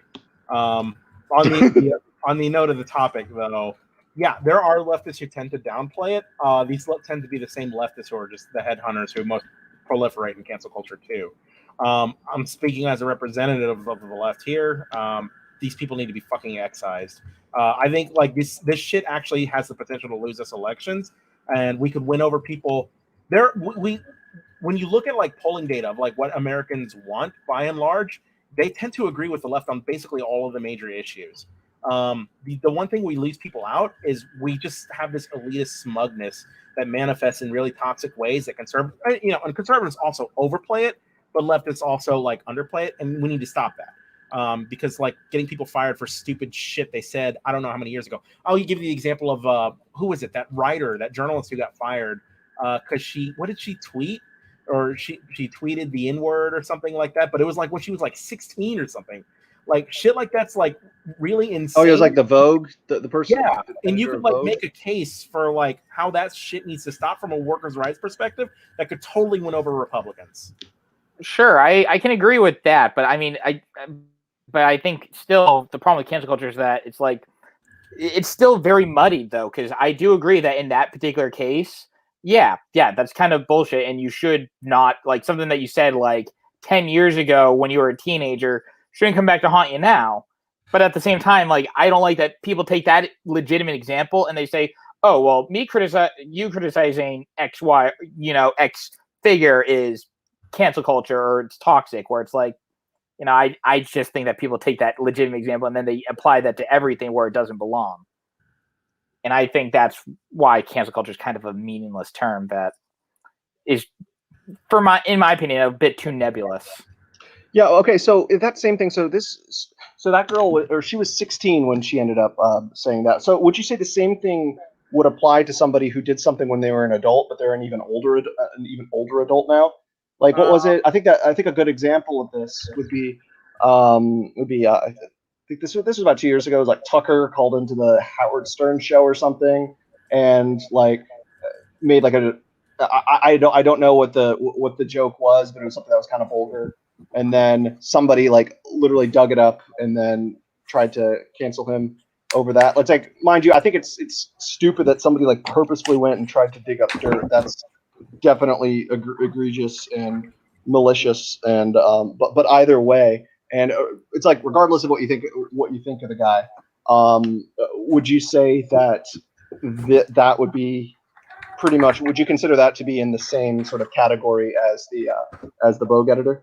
So, well, okay. So here's like the big difference. I don't think. I mean, it's a little stupid to hold somebody accountable for some shit that's like old, even if they're a public figure. That said, when you're a public figure, you carry like a way heavier burden of responsibility than the average person, right? The average person who said something stupid on Twitter so long ago doesn't quite have the same impact that a media personality does with millions of viewers who are, easily influenced by whatever the person's message is. So, is it stupid to cancel Tucker Carlson for some old shit he said? I mean, yes and no. There's no real adequate answer to this. It really depends on the what he said and how much he's distanced himself from what it is he I know he came out and apologized after that. I was like, Did he apologize? I cannot ever imagine Tucker Carlson. Now, I'm not saying that you're wrong. I can never imagine him apologizing. He didn't use like the words "I'm sorry," but he was like, "Yeah, no, that was like." So he said like, "Yeah, no, that was," or he said, "Yeah, no, I see that was pretty." He didn't say "I'm sorry." Then I'm gonna say that it was probably a non-apology. Like, I think a good example. Apologize about saying sorry. I think a better example might be like Eddie Murphy, who he had some violently homophobic stand-up routines in the 80s. In the 90s, he said, "Yeah, sorry guys, I screwed up. That was not good." Wait, if it's a comedy routine, is it actually homophobic, or are you just making? No. He was like, no, like even like in the context of like the 80s, it was like, geez, dude, that's a bit homophobic. Like, he really laid it. Oh, okay. People. Like, it was like, you're like kicking gay people when they're down. So, but he apologized for that. Didn't he say something about like never wanting to have a gay son, and then? No, that was Kevin Hart. Oh, that's Kevin Hart. Yeah, I forget what Eddie Murphy said. Oh, yeah, no, he got canceled for that too. They literally pulled him from hosting the Oscars because he made that joke 12 years ago. Yeah, sure. That is ridiculous. I think that is ruthless, but the reason why I was bringing up Eddie Murphy is like, if somebody was to try to cancel Eddie Murphy for his 80s stand-up, I would say, yeah, that's not legitimate, because in the 90s he apologized for it. He said, "Yeah, guys, I'm sorry for that, blah, blah, blah, blah." Apologize for it. So I would say that if you're trying to cancel Eddie Murphy for his 80s stuff, that's not legitimate. And Kevin Hart, I'd probably say, yeah, that's probably not legitimate either, given the age and the time. So... I mean, then again, but the thing is, yeah, that's even crazier. Like with Kevin Hart, like 12 years ago. I mean, the country basically, the consensus, I think it's like what, 73% of, there's like a poll recently, 73% of people are for gay marriage in the United States, but it was like in the upper 30s, lower 40s, even like 12 years ago. Yeah. So even at the time, that was far more socially acceptable. Plus, at the same time, he was making a joke on top of that, which in context makes it even more like that. But still, even today, you could not even get away with making that. Like, I think I don't think you could get away with making that same joke, especially seeing what they did to him from 12 years ago.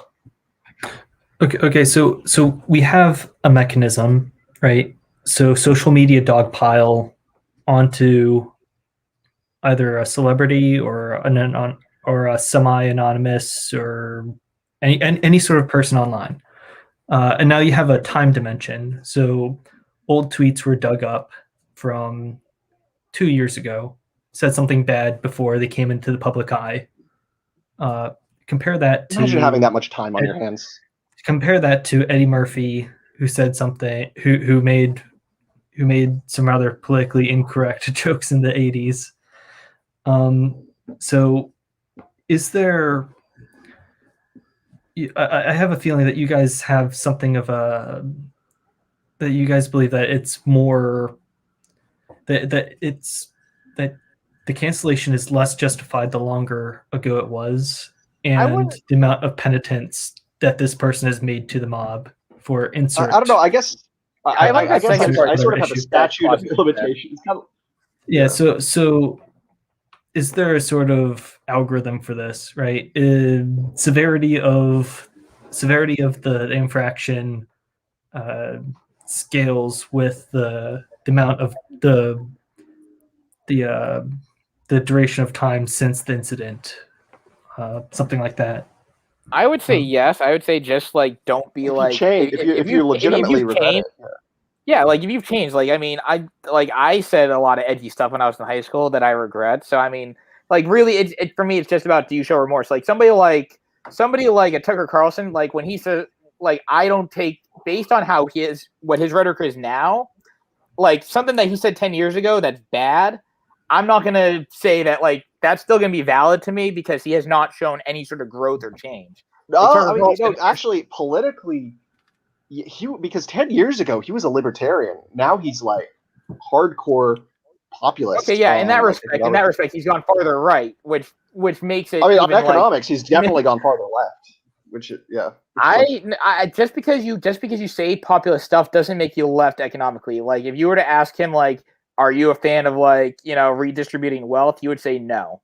So I mean, just because you say like corporations are bad doesn't make you. Maybe a better example would probably then be Steve Bannon, who legitimately believes redistributed. Like he is, like for instance, Steve Bannon is a leftist on economics, but I don't even know if I agree with that. I mean, he's I know. I did an interview with somebody who followed him around for 2 years and did a bunch of interviews with him, and that was. I'm getting off topic, but either way, so. But yeah, no, I think I was saying this just a little bit ago though, but it's like you have. I think the problem is it's just two extremes. The left either downplays or denies the existence of cancel culture, or that they have a part in cancel culture.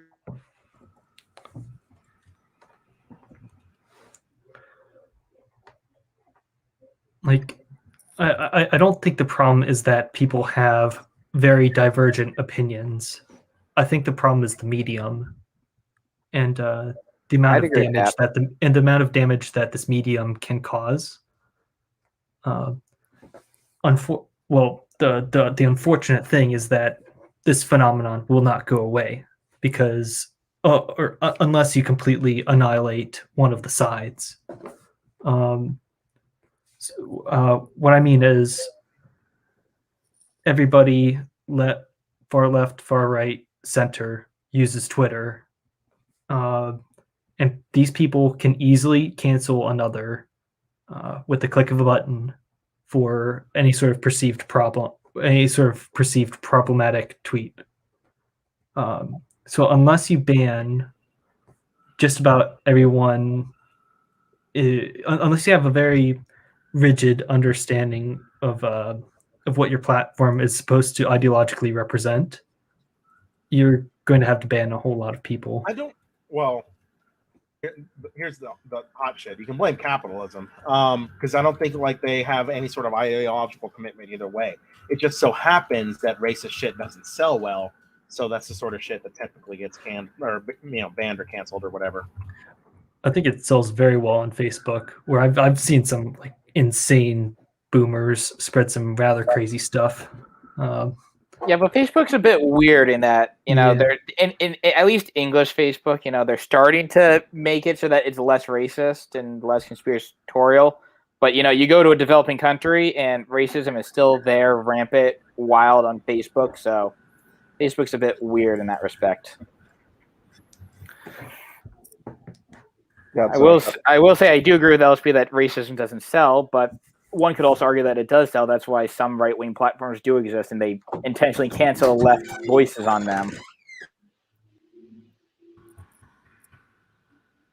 So, but yeah, so I'm sorry, I missed that. My thing shut off. What were you guys? What was the point that you guys were making? Claudio was basically just saying that it's like a lot of it is the medium, and I'm inclined to agree with that the medium does encourage a bit more of the call out, cancel, whatever you want to call it, culture where you're dogpiling people. I always like to jokingly say that Socrates was right when he said writing was a mistake. It does. Mind. It was basically. I actually read a book about 6 months ago that talked about how everything was so much better when everything was just the oral tradition. Yeah, no, Socrates was right. He said that writing is going to weaken the mind of the youth. That you're gonna and he was right. I think it depends on the kind of writing, or if I think when you use it as a when you weaponize it, yes, but when you're actually doing it, using it as an art form, that's different. But yeah, no, I get what he's. I think the sort of Socrates solution is to eliminate divergence, because what if you just so happen to disagree with whatever is being spouted by people, the people of your tribe, and whatever's being perpetuated by the oral tradition. It's like you end up like Socrates. Yeah. So so I guess his answer is have a monoculture. Well, that was more so Plato. Wasn't that more so Plato? Because Plato believed in social engineering. But at the same time, Plato kind of also believed in cancel culture in a different sort of way. Not in the way as like, oh no, we need to kill people who disagree with the ethos of Athens. But it was more so like, it was more so for him, it was more so like moralistic. His republic is rigidly ideologically groomed by a class of intellectuals that are informed by the wisest of philosophers. So but yeah, but I'd say that. Would you guys? I think honestly. So I mean, I know the term cancel culture is relatively pretty new, and I know that it has pretty much always existed. But the thing is, it didn't seem it really seems so prevalent now, again, because of technology, because of mass communication, and we really started to see that, I think, in the 80s too, when computers started becoming sort of a thing. People started communicating faster, like using email and that sort of thing, and then also 24-hour cable news networks, which is probably one of the biggest mistakes ever. I actually think that the profit motive is absolutely terrible. Basically hurts the integrity. Basically, like when news station is motivated by a profit motive, nothing good's going to come out of that. They're going to lie. But either way, that's besides the point. I think it really started there. That's really when we started seeing sort of this constant attempt, generally from the right at the time, of trying to sort of purge society of these things that they didn't like. It was generally the Christian right at the time, like Dungeons and Dragons. They thought was like demonic. Harry Potter. Harry Potter too. Yeah. Oh god, that was the shit. There's a minority that were anti-Pokemon. Oh yeah. No, I thought that was PETA. No, PETA was. I don't know if PETA was ever actually anti-Pokemon. I feel like the joke is that they are anti-Pokemon, but I don't know if I've ever actually seen official PETA stuff be anti-Pokemon. I would put it past that. Sounds like a post law kind of situation. It's just crazy enough and believable enough to be true. Yeah. Yeah. But so yeah, no, you said like D&D, Harry Potter. Like for instance, I went to from like kindergarten to second grade. I went to a Christian private school, and like there were a lot of anti-Harry Potter people there, and I thought it was like super cringe at that time. And yeah, ban the demons. But yeah, no. So they were like trying to ban Harry Potter. I'm trying to think of other more recent examples. That was like the really big one. But yeah, no. Would it be fair to say that this iteration of cancel culture you're thinking of is just a rebranded form of culture worship from the Christian right? 90s? Yeah, I would agree with that. Well, I don't think the culture war ever ended. The issue, though, the flashpoints have changed. The actual the Republicans will never let it in because it's too good politically. But it operates on the same moral panic that the culture worship from the 90s did. Video games are going to be causing, whatever, and everything's influencing everything. But that what's funny is you have. I've noticed people on the left though. Like I know barely anybody calls out video games anymore, but only the right. No, actually, I was about to say just the opposite. I've noticed the only people I've ever seen, the few people I have seen. Again, it's not a lot of. It's not like a giant movement, but last time I ever saw the right try to cancel a game was 2008 when they said Mass Effect had a pornographic scene. which it most certainly does Oh yeah, not. no, I say right because Trump literally said what about maybe The violent Last video of games are Us? a problem. Well, that's just No, Trump. they That's just lost Trump their being a shit over boomer. the lesbian relationship in The Last of Us. Like, there's still like Puritans. And Well, shit. yeah, but then did they actually try to cancel The Last of Us because of that, or were they just like, or were they just sort of bitching? They were boycotting, which is Okay, always ineffective. that's not cancel culture though. That's Yeah, I know. boycott. It's still cringe, but like, I mean, I heard it was a bad game anyway, but well, I the first half of it is really good. It's the second half that's like, oh, this is. You start off great, you ended poorly. Well, either way, though, like, yeah, like you only play the first half. The only people I see who are really going after video games now are surprisingly people who should be the liberals. Like, again, Anita Sarkeesian would be a good example. It's for very different reasons. But Anita Sarkeesian, there was another. Oh God, I'm trying to think of it. Oh, you also had. No, not. It's funny nobody tries to cancel GTA anymore because you already know what you're going to get with GTA. But it's because there hasn't been a new GTA game in how long? Rockstar's doing the Bethesda thing where it's like, okay, here's the newest version of GTA 6. Did they try to? I forget. Did they? Was there like a sort of orchestrated cancel culture thing back when GTA 5 came out? Like, I remember something with the torture scene. No, Yeah, I remember was San Andreas with the hot Actually, coffee. a really interesting scene. I thought about making a video about like what Rockstar is trying to comment on, since I don't know if y'all know this scene, but immediately after that scene, the character carrying out the torture, who you play as to commit the torture for some reasons, they didn't make this a cutscene, you do it, goes on this tirade about how torture is ineffective, how it's really only there for the benefit of the torturer, how people who are tortured just give up information anyway. It's obviously a criticism of the U.S. government and like surveillance, and I mean, and then plus Trevor is like a meta character. He's actually basically supposed to be he's supposed. Right? Yeah, I love that. Yeah, no, exactly. And then, but the thing is, what's actually funny is, so when I was playing that with my friend for the first, or it was his game. It was my college, my sophomore year roommate way back in like 2015, 2016. But it was funny. So I was playing the game, and then he just, when I'm doing the torture scene, he just turns on Steely Dan, Stuck in the Middle with You, and. Because you guys seen Reservoir? Yeah. And then what's funny, there's like my big Reservoir Dogs poster was like right above the TV too. But yeah, they have like YouTube videos with that too. I actually just commented on one last night. But either way, but yeah, no, I mean there definitely are. And then another example with the video games would be No Rush, if you guys remember that. Yeah, that shit was crazy. I worked at an airport when that game came out. Nice. Fuck that mission. Yeah, no, it was scary because it made me realize how plausibly easy that sort of thing could be, especially in this country with so many guns. Well, to be fair, it was in Russia. This was in Russia. Yeah, I know it was in Russia, but like it could literally happen today. Where's it probably going to happen? Well, you're making me feel uncomfortable now because I'm going on a flight in 2 days. But yeah, no, just kidding. But yeah, no, I mean, I do think that they're definitely like.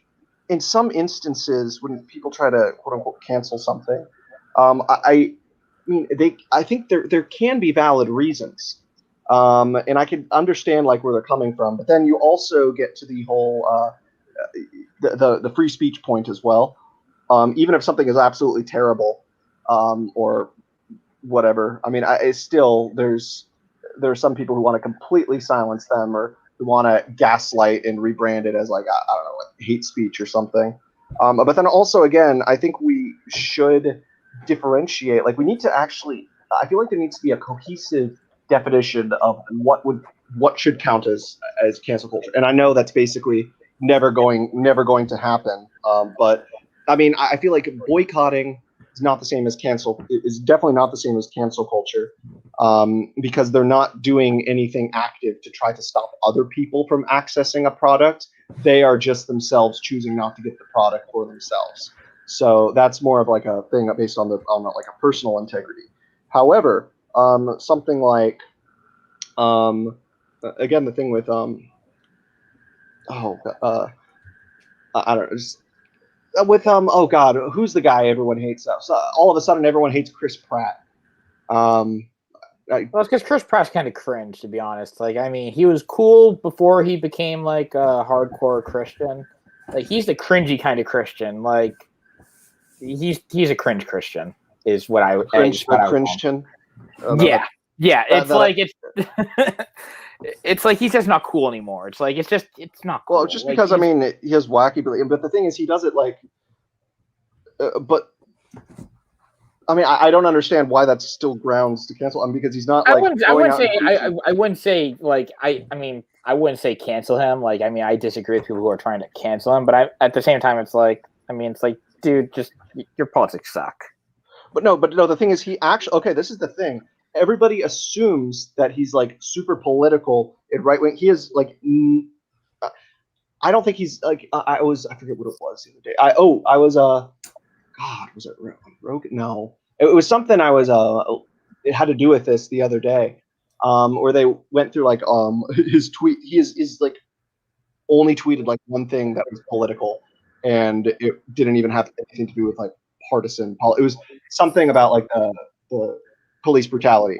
It was like a criticism of that. That was like literally the only political thing that he ended up posting. Yet people, for some reason, assume that, and he probably is a conservative. I mean, I probably is, but he hasn't said anything that is controversial. I think people are just making assumptions and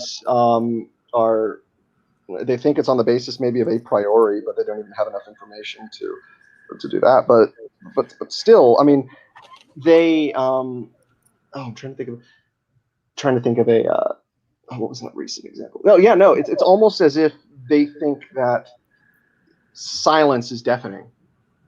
Well, sometimes it can be, but in the case of Chris Pratt, I agree. It's kind of not legitimate for Chris Pratt.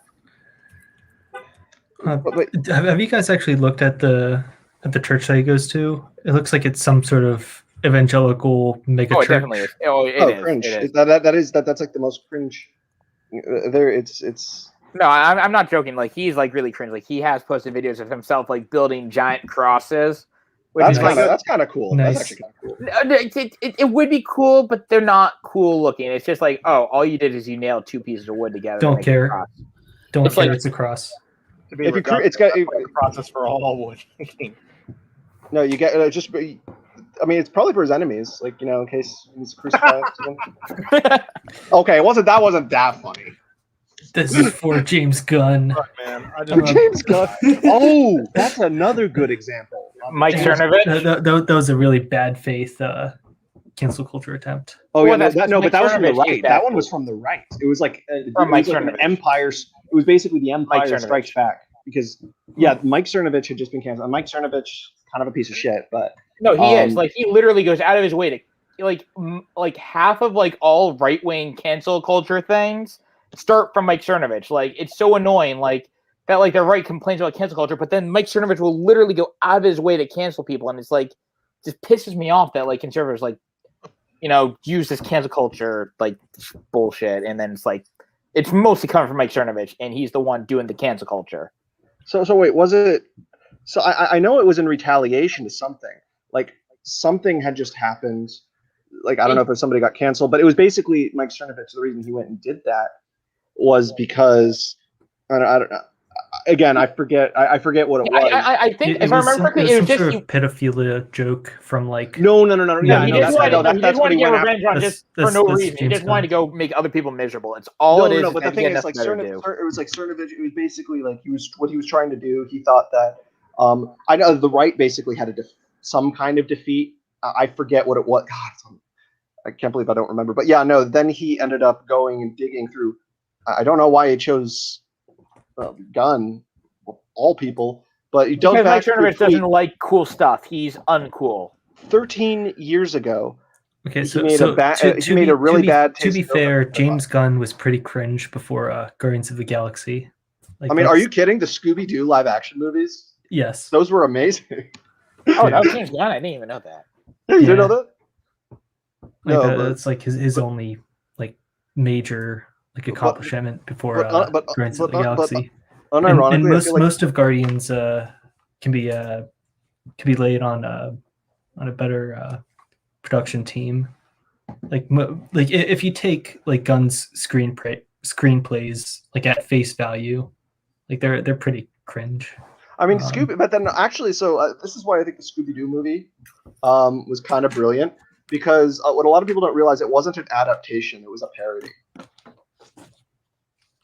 Well, the first one was. I think the second one. I think the second one was definitely a regular Scooby-Doo movie. The first one was definitely a parody, though. The second one was just a run-of-the-mill Scooby-Doo, just happens to be a live action movie. Yeah, but either way, so there was Gunn. So definitely what he tweeted, that was absolutely disgusting.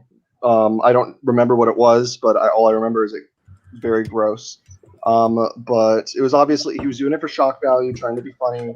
But the thing is, it's like people who literally go out of their way, who are so spiteful against people, who are just so hateful that they literally make it their mission to spend like 5 hours of their day going like trolling on the internet, trying to find something that could indict a person. Dude, and they're calling it's the internet. Everyone is connected to everyone else. No, the thing is, the more connected we become, the less connected we actually become from each other. No, I mean it increases sort of sociopathic tendencies. Yeah, totally. Because, I mean, Mark Fisher's sort of analysis of early cancel culture in like 2013 was I think his 3 words were of the Vampire's Castle were like, it's like privatize, essentialize, and I forget what the other one was. Baptize. No.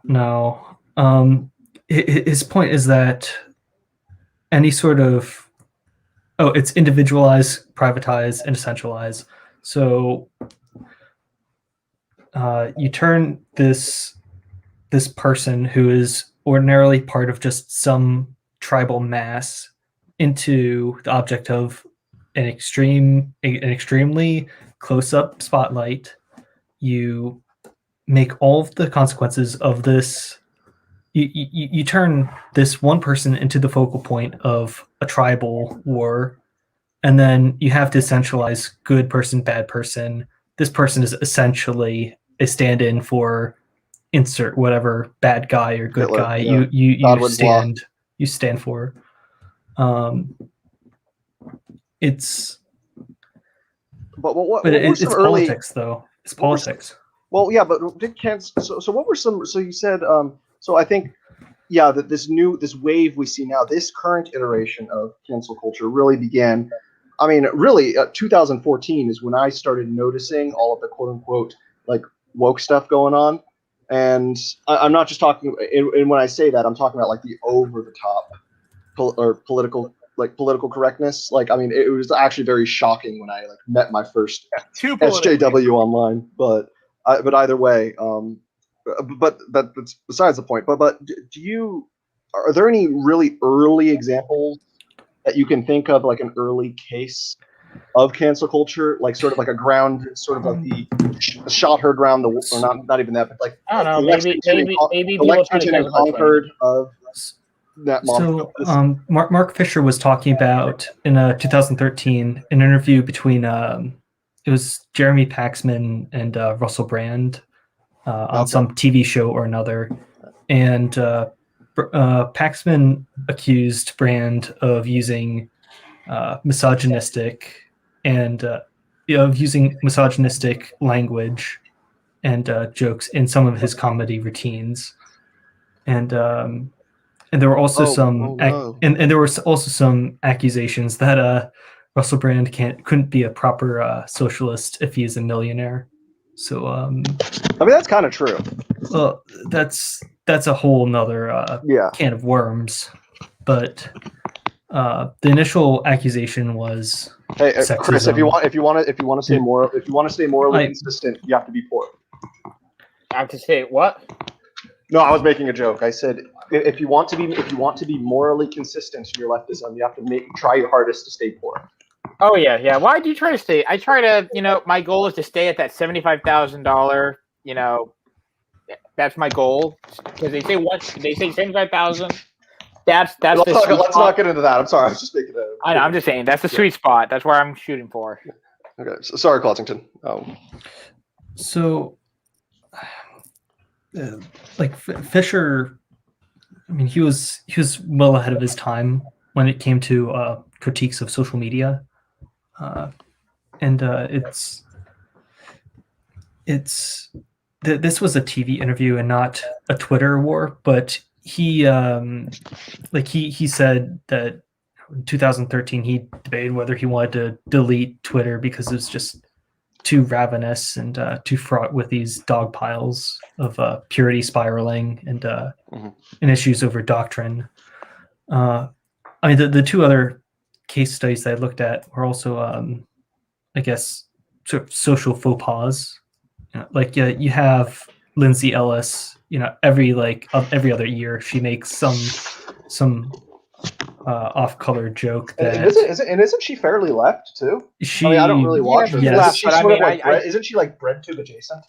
Yes. Yeah, but the problem with Lindsay is like she can't take criticism. Like literally, like her last bit of canceling was she had peers. Okay, so she's a writer now. Okay, she's got writer peers. She's got other young adult author peers. Yeah, I think she wrote I work around books for a living.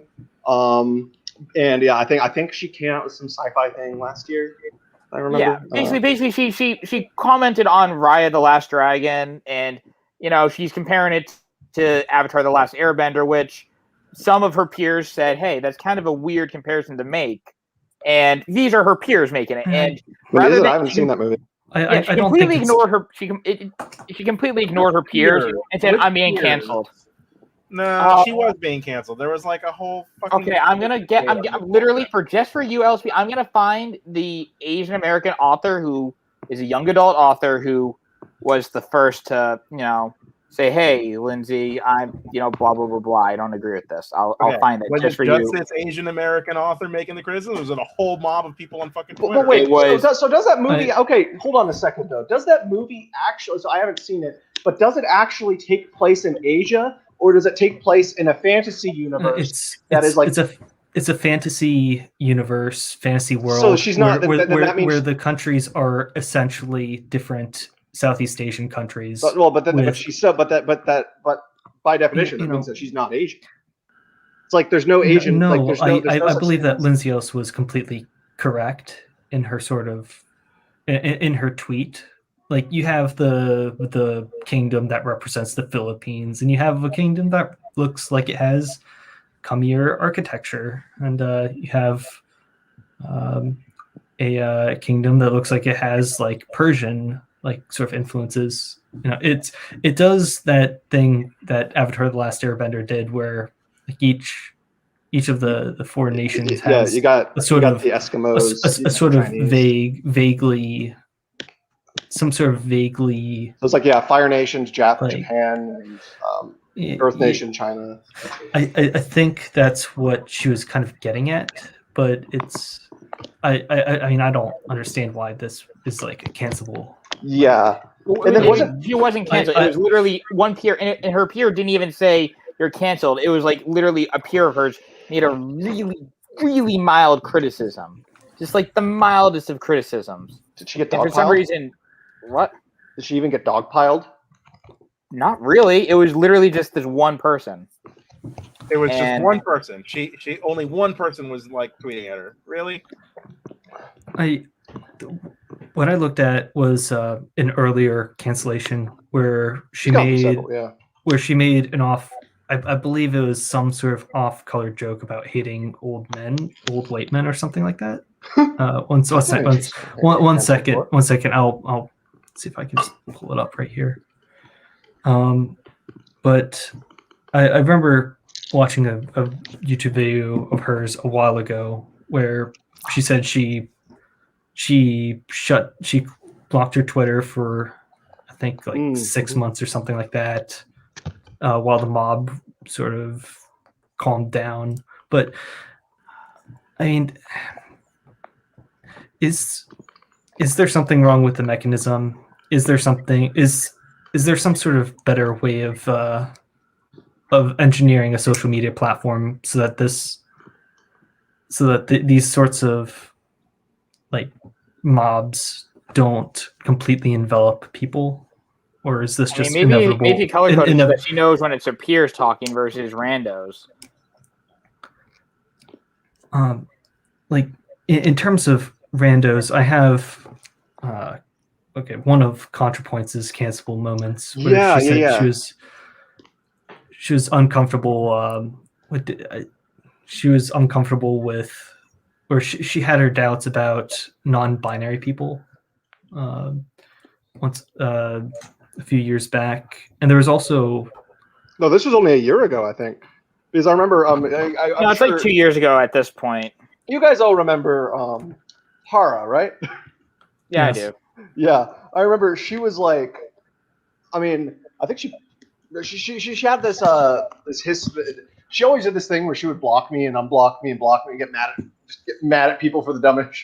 But either way, so I think she ended up putting out a tweet about like how ContraPoints is so awful, and then I saw that she was actually dogpiling ContraPoints' Twitter, and so I do remember that, and it was about the non-binary. I think it was like she said something like just make up your mind. You can't have your cake and eat it too. It was like something like that. Well, okay, so I'm talking about like that's what ContraPoints said. I think Hara has very, very passionate. She has very, very, very touchy. Which is why I don't take it personally. Sacred symbols that. Which is why I don't take it seriously. Natalie Wynn touched upon and besmirched. So I don't see any reason why Hara wouldn't join the dog pile. As just one of the millions of anons on Twitter. So, but this doesn't get us any closer to, I guess, if it's a good thing, if it's a bad thing, what should be done about it, if anything should be done about it, or is this just sort of the? I don't think anything can be done about it, but I do think it is a bad thing, especially because people go into it with malicious intent. I mean, I don't think intent really matters if it's essentially a game of egos, of anonymous, and then two public, and then two private interests that just.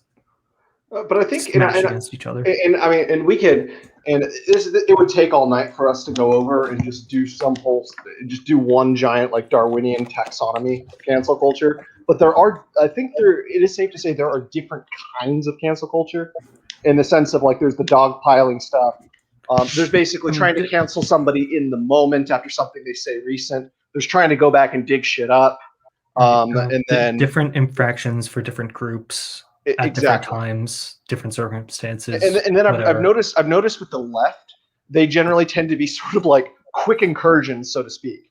It's like when something happens, they just lash out like attack, and it happens like that, and it's like over within like a week.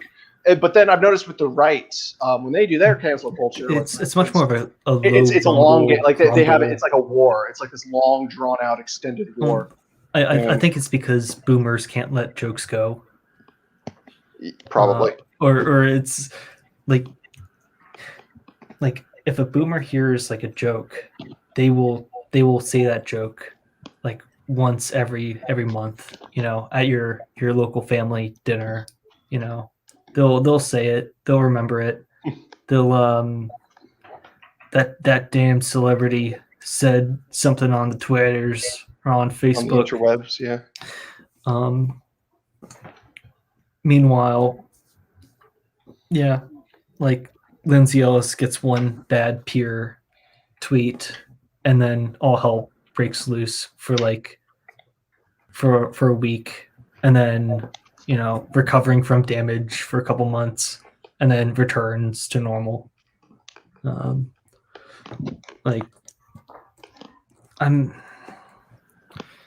I don't know. It's the different phenomena for different people, I guess. Yeah, I mean, you have to look at everything in context, and yeah, I do think it is like some sort of overarching macrocosm cancel culture, and it's all related. But yeah, at the same time, then I guess like it depends on each individual instance. I guess how they're going to go about canceling them, what will be done. Sometimes it's it's like Twitter users rise up. Sometimes it's they'll get banned from social media. Sometimes they'll get fired. I guess it all depends on. But the one thing that still got me was. The one that did really confuse me, and still confuses me to this day, is the whole Gina Carano thing. Like that one still does legitimately confuse me. Like I don't understand how that tweet could get anybody fired. I mean, it was. Could you bring up that tweet? Well, wasn't it like not even a tweet? It was some sort of Instagram post. It was Instagram, yeah. Yeah. Hold on. Pull it up. I remember it was particularly cringy, but I mean, it just kind of made me shrug. I mean, boomerang. See what it was. Hold on.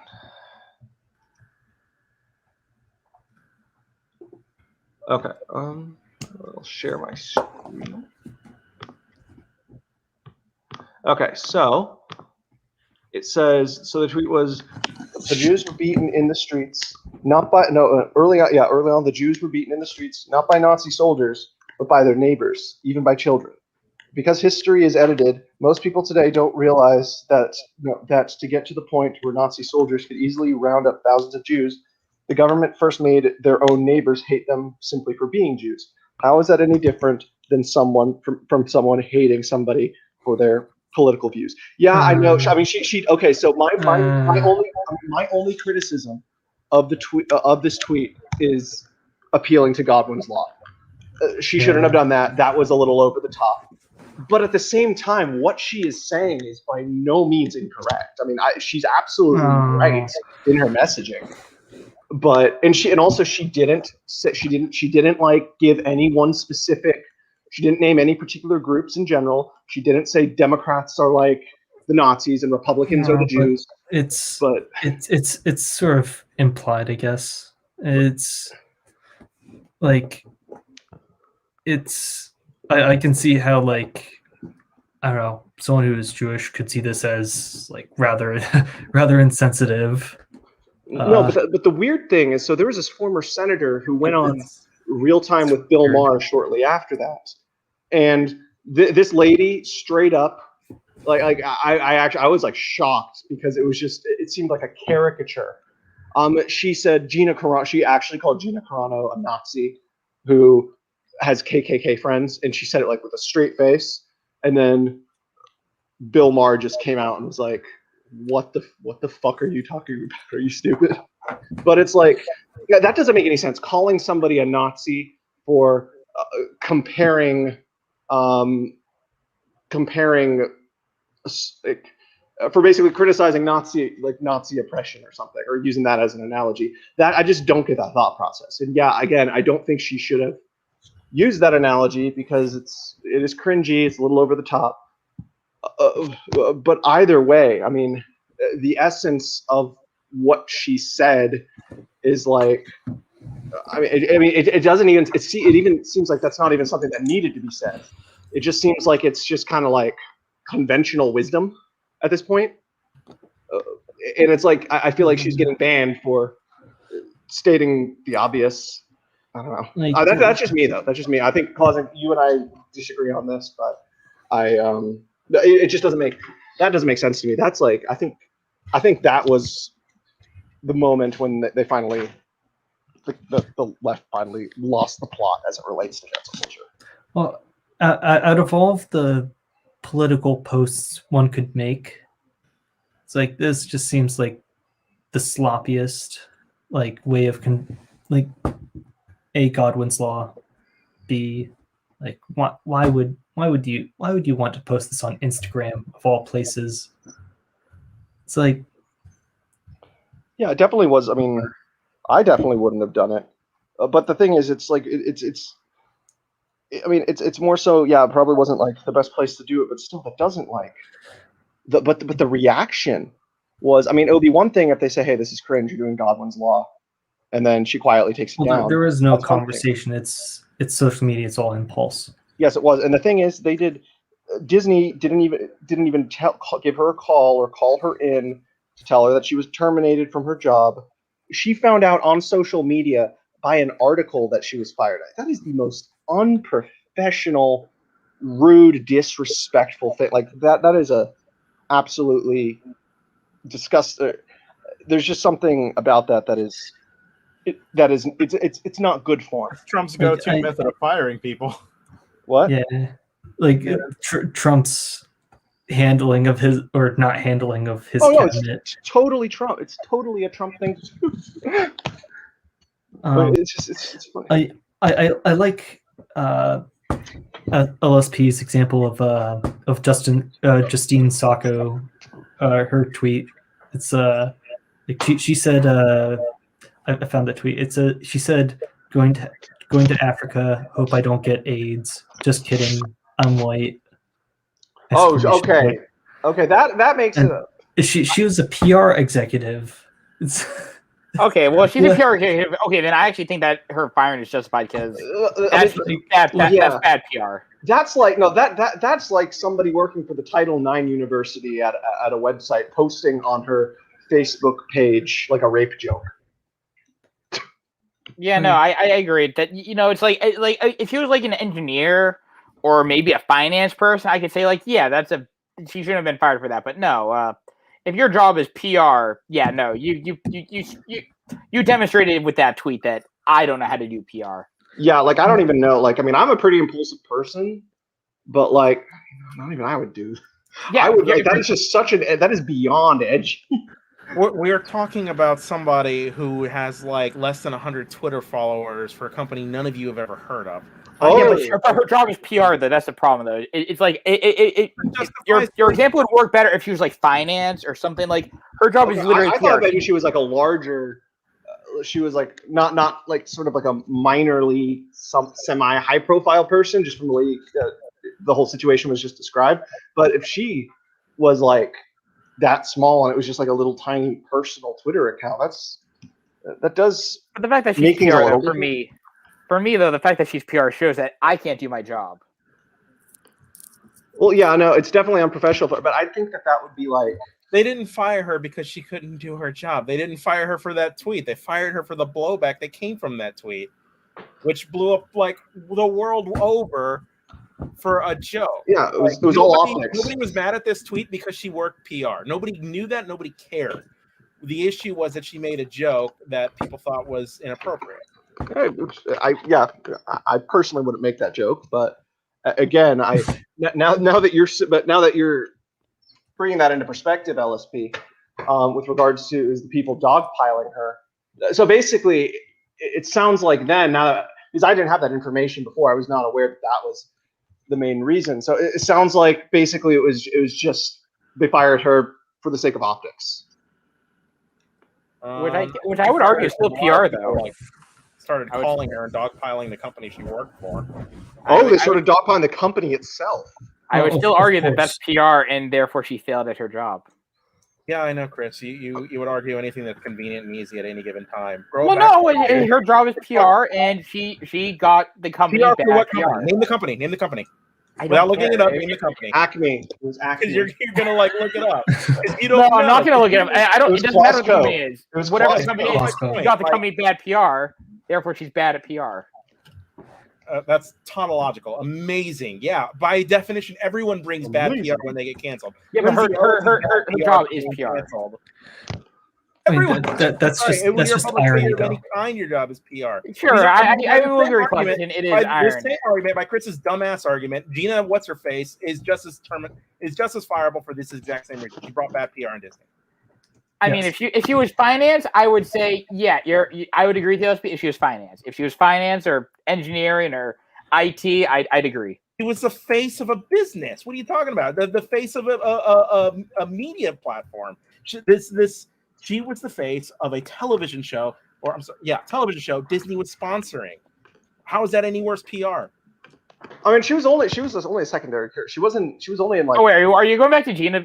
LSP? Yeah, I was confused who you're. Yeah, because I got confused for a second there too. I was like thinking like, wait, did you go back to? Gina. Yeah, this argument that everyone's bad PR if they get canceled, they deserve it because they were bad PR. Oh yeah, no. I was just talking about the woman who was PR. I was just Yes, talking and about it's the a woman. stupid argument still. It's Hey, circular. It's entirely Politicrat, can you circular. exit out of that that ad? Oh, I'm, shit, I'm frankly not interested in the Mandalorian right now. Oh, I've been trying to click that. I always ad, forget. go I away. always forget that. All right, there we go. Go ahead. Yeah. Okay, so when you go onto social media and you attach your real life career to your internet shit posts, This I was mean, in, this like, is just a 2011, recipe for dog. I don't disaster. think she had a. Yeah, I mean, we know that now. This is in 2011, and she's like a 38-year-old woman. I don't think she had a concept. I don't know how old she was. I don't think this is Yeah, more. I thought yeah. this is more recently. I thought this was in like the Time. past 3 years. This was, what is it, 2015 when that happened? No. Yeah. So It it had to be more recent than that. I think it was like 2011 or something. Is what I thought. Oh, maybe it is. I don't know. It doesn't matter. It was within this One current second. It era was of cancel culture. 2013. So that's right when this Justine era Sacco of case. that's right when this era of cancel culture was beginning. Oh yeah, no. So that exactly pretty much answers the question I was asking you guys about like 20 minutes ago about how you guys can think of any early examples of that. It was 2013. Yeah, that's perfect. Okay, so here's a sort of hypothetical. So you go onto Facebook, you post something that is rather unconscionable onto Facebook, and your coworker sees. Now you're not some PR executive. You are just a wage You cage. said something stupid. You say something. You're a wage cager. You're Yeah, a wage cager at Costco. Unconscionable. Okay. And your fellow employee reports you to HR. Now, you're just some sort of layman. You're working at Amazon in the wage That just cage. happened to me. That just happened to me 2 days ago. So, is this some sort of is this justice? If your fellow employee sees you posting something unconscionable on Facebook? No, I think the easier resolution of that problem would be to just unfriend me on Facebook. Yeah, don't. Yeah, I think in the overwhelming majority of cases that would not be justice. I do think that there probably do exist some fringe cases where, maybe they should lose their job. But in the vast majority of cases, I would argue, yeah, that's not cool. Like, in terms of celebrities and executives, they should know that they're walking on very thin ice and they represent a brand. And at a certain scale, you do have a certain social responsibility. I don't think anyone really denies that. So if you're like Roseanne Barr, you can't shitpost your edgy 4chan meme. There's just a limit to it. Like James Woods does that shit all the time, and it's like borderline. Well, there's a reason why James Wood is only in crappy conservative movies and Family Guy. Yeah, he's in Family Guy, but honestly, I don't even know the last time I saw him in an episode. His best role was Hades in Hercules. Yeah, but James Wood is really just not getting work though. So no, neither is Kevin Sorbo or the last thing Kevin Sorbo was in was that really cringe movie God's Not Dead. Kevin Sorbo was pretty cringe though. Yeah. He was, unlike he was Lucy he was also he was Hercules. Yeah, Lucy Lawless is the superior actor. I think I'm noticing some sort of Hercules pattern. Hey, Lucy Lawless is based, so just throwing that out there. Right. Lucy Lawless played Xena, just so you. That's right. Okay, I forgot which one that was. I pictured it in my head, but I forgot what it was called. Yeah. But yeah, So anyway, yeah, we're talking about. So yeah, James Wood. God, what were we saying before James Woods came out? So the scale of your media shit posts does matter. Right. If you're some lowly wage cage working for an Amazon warehouse, your tweets don't matter nearly as much as some executive somewhere who's representing a brand. But these are very sort of informal rules. like if you Yeah. become some supervisor of a company and It's conventional And- wisdom. It should be, at least. and your coworker finds you saying some rather unconscionable stuff, and then reports you to HR, does someone at like the supervisory level get in trouble as a representative of a company's brand? My tweets? Yeah, tweets. Don't make a tweets, personal Twitter Facebook account. posts. Like, Be a persona. Yeah, but I mean, like there's we do. it's like the depersification of people. Like, I don't know that that's necessarily a good thing in response to cancel. Like, you should be able to have an opinion on the internet. I don't think that should be unreasonable. Well, not if the. I mean, not if the not if the magisterium tells you that it rules your opinion all of a sudden as heresy. Then you can't do it. So I see a couple problems with having opinions on the internet anonymously.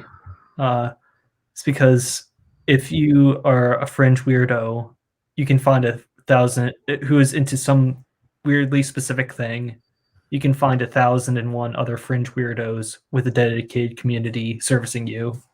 Oh yeah, you find like And- the brony fandom. No, I'm talking about things that are Oh, rather, like as in like Tor stuff. As in I dark web. I'll just say like unconscionable things. Yeah, no, Like, I think whatever the weirdest, like freakiest, most offensive thing to you could possibly be.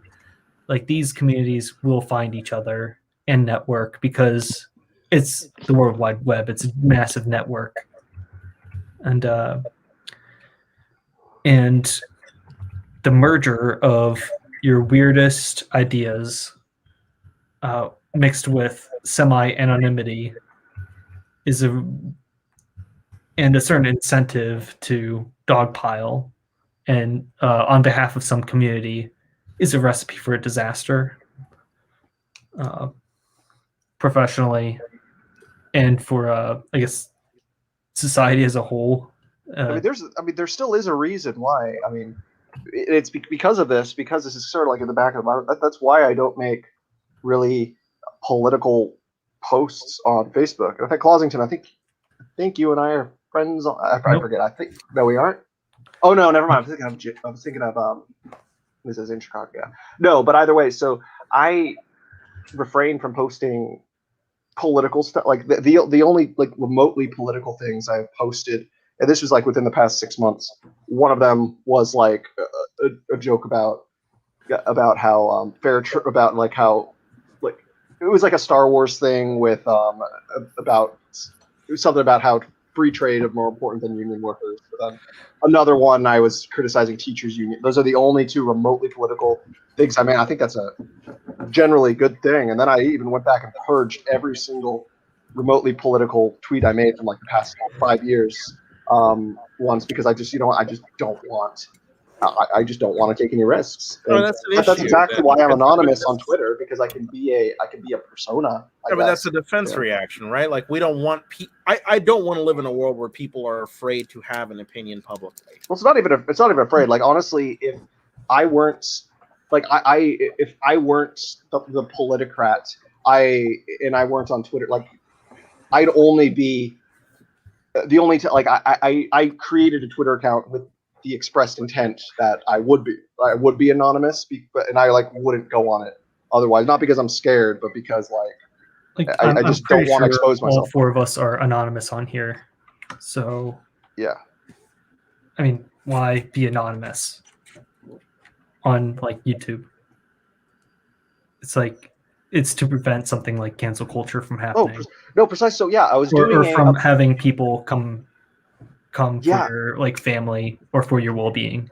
Perfect example. I about 4 or 5 months ago, I ended up interviewing Walter Block for my YouTube channel, and I was so normally for the interviews before that, what I would do is I would just like keep my because I do it over StreamYard, pre-recorded over StreamYard, and I would just have like my avatar up, and then Dr. Block asked me if I could show my face, because he said it would just I don't know, like I mean he's because I mean it was just but then because he wanted to make it like more personal, I guess. Because I guess it was kind of weird that I had it. So and I understood where he was coming from. But I turned off the camera and I explained to him, the reasons because I don't want to be canceled. And basically, in 5 years, for all we know, Austrian economics is going to be cancelable, like cancelable or whatever. God, I hope so. But yeah, no. So we had we had that conversation. I mean, I ended up doing it like without my avatar, and I just ended up in the editing, and I edited it like iMovie, and I put a picture of Rudyard Kipling over where my side of StreamYard was, and that's what I've been doing from now on with like all my other interview people. But yeah, no, it's definitely the precaution aspect. It's not even so much that I don't want to like show my face to the people I'm interviewing. I'm more than happy to do that, but it's just more so I have like a job. I'm about to go and start grad school next month. Just all that stuff. I just don't want to take any risks, and exactly. Hey, Chris, do you have anything that do you have any cancelable material yourself? I don't know. I mean, I've said some cringe things, but most of my cringe things I would not really say are cancelable. I mean, maybe they could be, but I'm thankfully not in a position like where people are gonna really go out of their way and care that much. So that's good for me, at least. I'm trying to think of if I've said anything. Oh yeah, no. I mean, I got my first Twitter account banned after I called Charlie Kirk a retard because he said Donald Trump made peace with North Korea, and we're basically friends with them now. It was dumb. And the second time I got banned was like 6 months later, after I ended up calling the Chinese foreign minister who was being a snake. I called him Mushu. Oh God, dude. It's I mean, he doesn't. Come on, does he actually look like Mushu though? But I don't know. I mean, he had like he sort of had the mustache Mushu has. Oh, okay. Okay, so you Rosie O'Donnell yourself. Oh no, I just created. I took a break from Twitter for like a month over Christmas, and then I just created another one in January. And that's were these IP bans or just? No. It was just a account ban. Was your IP banned? Yeah, my IP was banned. So I'm how many Twitter accounts did you go through? I mean, only one. Really, and they banned you? Yeah. Must have done something pretty. I don't know why I did. Like I wasn't even particularly spicy that month. I just posted a bunch of art, to be honest. Was it Hitler art? No. No. I went through like a 19th century romantic art, like Bender, and like that week. So did he have that? Did he have that one German guy that all the fascists love? That one. I already said his name. He wasn't a romanticist. Are you talking about? Was it Friedrich David Caspar? I don't know. There's some like composer that like all the Nazis love. Wagner. Oh, they like Wagner. No, Wagner. Yeah, Wagner. Yeah. I'm a big Wagner fan. Personally. I mean, hey, like he was a damn fine individual. Yeah. Well, no. I mean, he was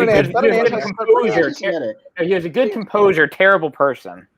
I mean, I wouldn't even go so far as to say he's a terrible person. Like, I mean, because.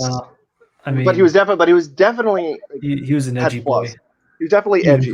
But like, I never knew him, and I haven't read enough about him to really make that distinction. But he definitely had some questionable views. But even then, at the same time, like, weren't those views? Not that it was appropriate to it's ever been appropriate to have those views, but it was more mainstream back then too, so it wasn't seen as. No, even for his day, he was. I mean, he was pretty racist even for his day. But. No, it's more like his anti-Semitism was. It would shock even most anti-Semites from the time. Wasn't it kind of the same with Lovecraft too? Except but the thing is, Lovecraft hated everything. But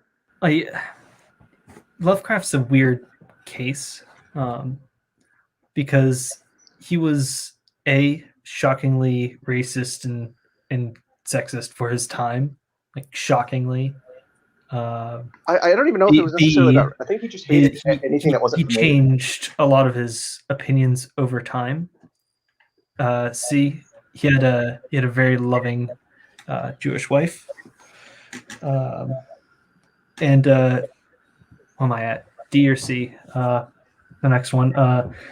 He's a very disturbed individual that found He's afraid of just air conditioners. well. He also Well, didn't they were- understand. they were he also new. didn't understand basic math, leading to him use like words like non-Euclidean in very bad ways. But as an individual, he grew up around a lot of decay and family mental and physical health issues. This was like New York in the no, early it was like 1900s. New England. Or New England. I mean, yeah. Yeah, It's not like just Providence, I think. Wasn't it like Providence or? He grew up around a whole lot of decay, and he was something of a hypochondriac, and he had socially hypochondriac views. Yeah, it wasn't even so much that he was like involving physical, he was a hypochondriac of other ethnicities. but then also and of women. But it wasn't even so much, I think, inherent hatred towards like just the ethnicity, because he also hated anybody who like any group that wasn't familiar to him. Like, for instance, he hated like Southerners too. Yes, because he was anyone who was not a New England Anglo was a swarthy foreigner to the gentleman Lovecraft. I'm surprised they haven't they haven't really gone after Lovecraft. Yeah, he was racist every once in a while you see some statue torn down of his. Like I remember. Wait, does he even have statues?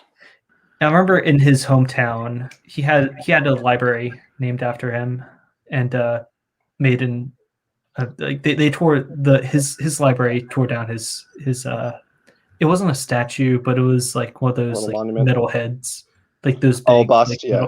But yeah, a bust of him in his library. And then I think that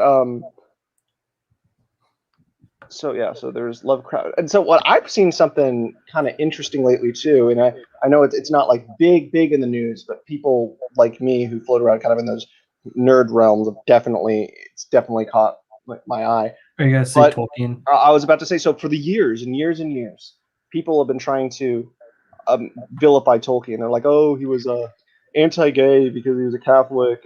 I don't think I've ever heard anyone say he's anti-gay. Well, no, that's I'm listing up on like multiple things. Also, they said, he's racist. He's basically the orcs are black. It's like, first of all, Tolkien never said that. These people are the ones who were saying that. So that's. I will say this: Tolkien does write with a Eurocentric bias, which I would argue is racism in the context of our modern time. But for the time, no, the thing is, for the time he lived in was not racist. Okay. Let me explain. As somebody who's very, I wouldn't outright call myself an expert on Tolkien, but I know quite a bit about the context of this. He knew exactly what he was doing. That was the whole point. The thing is, so in context, the Lord of the Rings is not Star Wars. Star Wars is inherently supposed to be like a diverse cosmopolitan universe. But the thing is, Tolkien wrote The Lord of the Rings explicitly, and it had nothing to do with being prejudiced towards any other group. It had to do with specifically because it was sort of to bring awareness to the whole ancient mythological tradition. But the thing is, Middle Earth is based on these ancient white Anglo-Saxon culture. That's the point. It is sort of. I mean, I get that, and it's supposed to, that is the for instance, you can have unless they were coming from the Hathor or something the southern land, it wouldn't make sense to have somebody of a different ethnicity. Well, yeah, but I mean, for me though, it's that why are the Easterlings all darker in complexion? I mean, well, they're not. The Easterlings. No, the Easterlings are not in the they're movie. Arab. They're supposed to be the Arab. And the Easterlings. Yeah, but they all have. But he does describe them with a darker complexion, and why that's is not racist though? That's basically. It just so happens giving the Arabs a cameo. It just so happens that all the wicked men are darker in complexion. Yes. Were they just mercenaries? I didn't think that they were. Well, they're more like fallen fall into the dark corruption, like the Well, there are black Numenorians who there are the black Numenorians. Numenorians of the, or what were the Corsairs called? The Corsairs, I think, are just called the Corsairs. Black ships. They're called the Black Ships. Black ships, yeah. Yeah, but that's because they were black Numenorians, or I forgot how you pronounce it. Does that have to do with the color of their skin, black Numenorians, or does it have to do with? Also I thought it had to do with because they were like schismatic and they were. They also supported Sauron during the fall of Numenor. No, it was because the tongue of Mordor is the black tongue. That's why they're called the black. But they are also. But he did also describe them as darker in complexion, though, to sort of imply that they are not as sort of angelic as the regular Numenorians. I mean, I think what he was doing is it was more so an allusion to sort of when the so you had like the Romans who came in to Britain and they sort of colonized and that sort of thing and sort of pushed the Celts off their land. I mean, they had darker skin complexion to that. It was basically more so about them. They just so happened to be an invading force from the south that were threatening the social order. I think that's really all you need to look at it as. I don't think there's any sort of deeper race, because as a matter of fact, evidence suggests that Tolkien himself was not racist, because the thing is, there was a German publisher. It was like, and he didn't want the Nazis to publish it. Because I agree that he's not racist. They asked him to prove his, like, basically do a like a test, like what do you call this thing, like a genetic test or whatever. They basically asked him, they asked him to do like a 1930s 23andMe and to prove he wasn't a Jew, and he was like, and he's like, I regret to inform you that I am not one of those. I'm not one of those fine people, or something like that. Like he basically, it was like a nice troll letter back, and it's like that alone. I mean, I know different people like can be racist towards different groups and not be racist towards other groups. I understand that. I think you're missing the point. I think the point that Chris is trying to make is that the material that Tolkien wrote is problematic when viewed now, considering that the people of the east of Rhûn are essentially like Asiatic people, and the people of Harad are supposed to be Middle Easterners. Riding on elephants, and wasn't it the people of like Varg or Varand or what it was called are supposed to be Mongols, and they're all servants. The orcs were supposed to be them. Yeah, and they're all servants of Sauron. And they're all servants of Sauron. It's like Sauron, but we need to remember they were also all manipulated by Sauron and corrupted. Or no, well, first by Melkor, by the politically incorrect interpretation is that the good humans and elves are the white man in Europe, and the swarthy foreigners are non-Europeans. I mean, you have the dwarves who are the Jews. So. Well, it's like, okay, so you're still trying to wriggle out of the initial accusation. Well, I mean, I was making a joke because because Dwarvish, it is a Semitic language. That's what Tolkien wrote it as. It's like, frankly, I don't care. But, like, why do you guys care if it was in fact? Well, for me personally, I think it's I don't care. It's a good. Everyone else bad.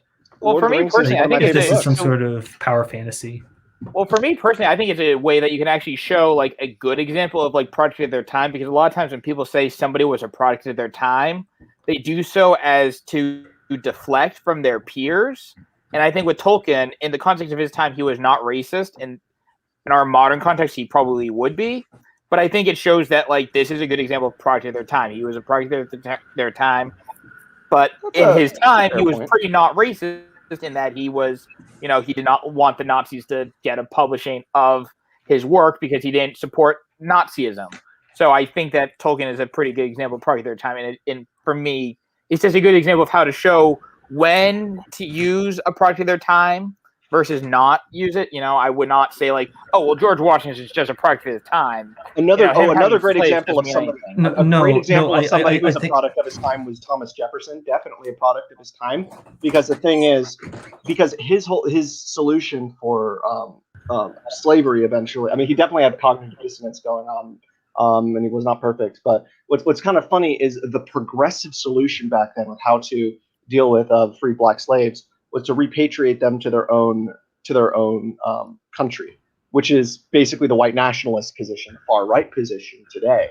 So it's kind of funny, like yesterday's super progressive position. Well, the only reason why for Thomas Jefferson that was the right thing is that we were still engaging in the slave trade. Post slave trade, I would say repatriating them is probably not the right solution. Oh yeah, no, agree again, because again, it's kind of like the whole. Yeah, but I mean, I know the whole like the right is like the left driving the speed limit thing is not necessarily 100% accurate, but more or less this would be an example, kind of how that is. Basically, what was progressive yesterday is yeah, but I mean, but I wouldn't even say that like that was progressive. It's only because the context of the slave trade was still going on. Like, you know, like when Liberia was a concept that was being done, I would argue that that was probably not the right solution. That, you know, blacks should have been allowed to have a place in American society. But back to Tolkien for a minute, though. This is, what I wanted to get at was how it's automatically, like overnight, something flipped, and now they're trying to, like, wokeify him, I guess, and it's really weird. It's really Tolkien, like Tolkien's a very interesting figure in my opinion, in that he was relatively progressive for his time, and there's a lot of. I mean, I guess maybe I guess he was like tolerant for his time, but in terms of his, I don't think he ever really articulated like a lot of his. I don't think he ever really articulated his like. He was definitely Catholic social views, but I would argue that he probably, if you were to ask him, I would argue that he probably leaned very heavily towards a distributist sort of. Oh, yeah, no, totally leaned towards a distributist direction, like in the sense of Chesterton. But when I was, but what I was saying was, for instance, even the themes of Lord of the Rings, I could understand. I mean, they definitely are conservative themes. The fantasy genre generally tends to be a more, like, thematically speaking, and I don't even necessarily mean politically, but I guess in the sort of abstract philosophical sense, it definitely tends to have more conservative. It's generally fantasy has historically been about defending and restoring the old social order. And but I would argue the idea of a golden age, and then you have like the mystery genre, which generally tends to be more progressive, and then you have science fiction, which generally tends to be more libertarian. I would argue one thing I would argue though about Tolkien though is that he was a bit progressive socially, and that he actually wanted to return to one thing that was happening with sort of male relationships during his lifetime, is that the concept of male friendship was starting to become negative. You know, the idea of like deep personal male friendships was starting to kind of like to use like the old early 2000 thing. You know, it was like, oh, that's gay. You know, to have basically, and he was sort of like actually lamented that because you know why that was close relationships, because he fought in World War I, and there's that sense of camaraderie when you're in the trenches with those people. Basically, well, he had that camaraderie before World War I too, though. I'm saying, but that was like really what informed a lot of those things. And the thing is, like, that's what he based that's the dynamic that he based the whole Frodo and Sam thing. Basically, a good analogy for what he based Frodo and Sam on was, so basically it would be like as if you have like a lieutenant and then you have a corporal who gets separated from the rest of the squad for whatever, and it's like they only have each other, and they'll form like this tight bond. But I disagree with that though, because Frodo and Sam had that tight bond before they went on their journey. And are you talking about the movie or the book? Because in the book. Because in the movie they already had a close friend relationship, but in the book we need to remember they didn't really start becoming closer until the journey itself. Because in the beginning it was a master servant relationship. They were friends, but but Frodo, for instance, Sam respected Frodo. Frodo was his elder by a good 20 or 30 years. It was definitely more professional than anything. But as time went on, that bond grew. But then I saw an article, and that brings me to I saw an article the other day. Is somebody basically saying that Frodo and Sam are gay, and it's like, okay, so that's strange. It's like if you have a close relationship with a man, apparently, people automatically assume you're gay. It's like I also read something, the Epic of Gilgamesh. Like I started reading an article. Everyone, Enkidu and Gilgamesh, they hug, they kiss, they do everything together. Oh, that totally means they're gay. No, that doesn't mean they're gay. It's not like Achilles and Patroclus. Because it's Patrol. Because they're totally gay. They are totally gay. But like the Epic of Gilgamesh, Frodo and Sam, it's too completely. It's basically trying to insert sort of. I mean, it's trying to insert the values of the sexual revolution onto a medievalist work. For all intents and purposes, it's anachronistic. Yeah, exactly. That's a great way of putting it. Yeah. Oh, fun random Middle Earth fact. Did you know that Middle Earth is supposed to be our world before the flood? Yeah. Okay. Yeah, and also before the Third Age, it was flat Earth, and then the Iluvatar is like, wow, that was a bad idea to make a flat Earth. I'm gonna make a round Earth, and then made it round. That's what young Earth creationists believe. They believe that literally the Babylonian cosmology with the firmament and the pillars of the Earth and the cosmic ocean was like literally how God made the Earth, and then after the flood, God just made it round. Anyway, we should do like a Tolkien stream sometime, kind of like how we did that Star Wars. I know none of you guys were on that, but we did like a stream on the politics of Star Wars, and that basically that one stream turned into like 4-hour streams over the course of like 4 nights. I wouldn't want that to happen again, but I think a Lord of the Rings or Tolkien. Tolkien's. There's a lot of interesting ways to read Tolkien, especially if you use Death of the Author, which I like to subscribe to. So Death of the Author is what allows you to give like an LGBTQ reading of Frodo and Sam that wasn't present there. And also Tolkien actually kind of welcomes a Death of the Author too, because Tolkien explicitly said, I don't write symbolism.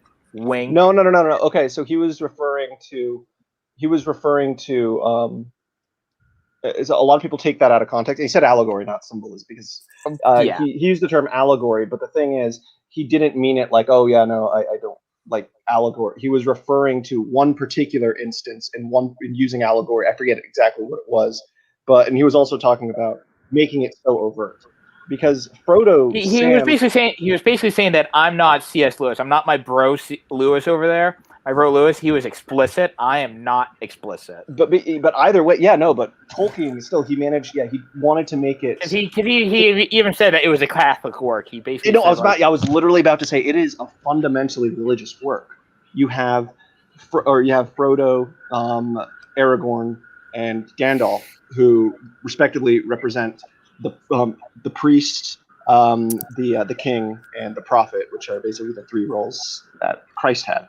So instead of making it like a lion, or is obviously Lucifer.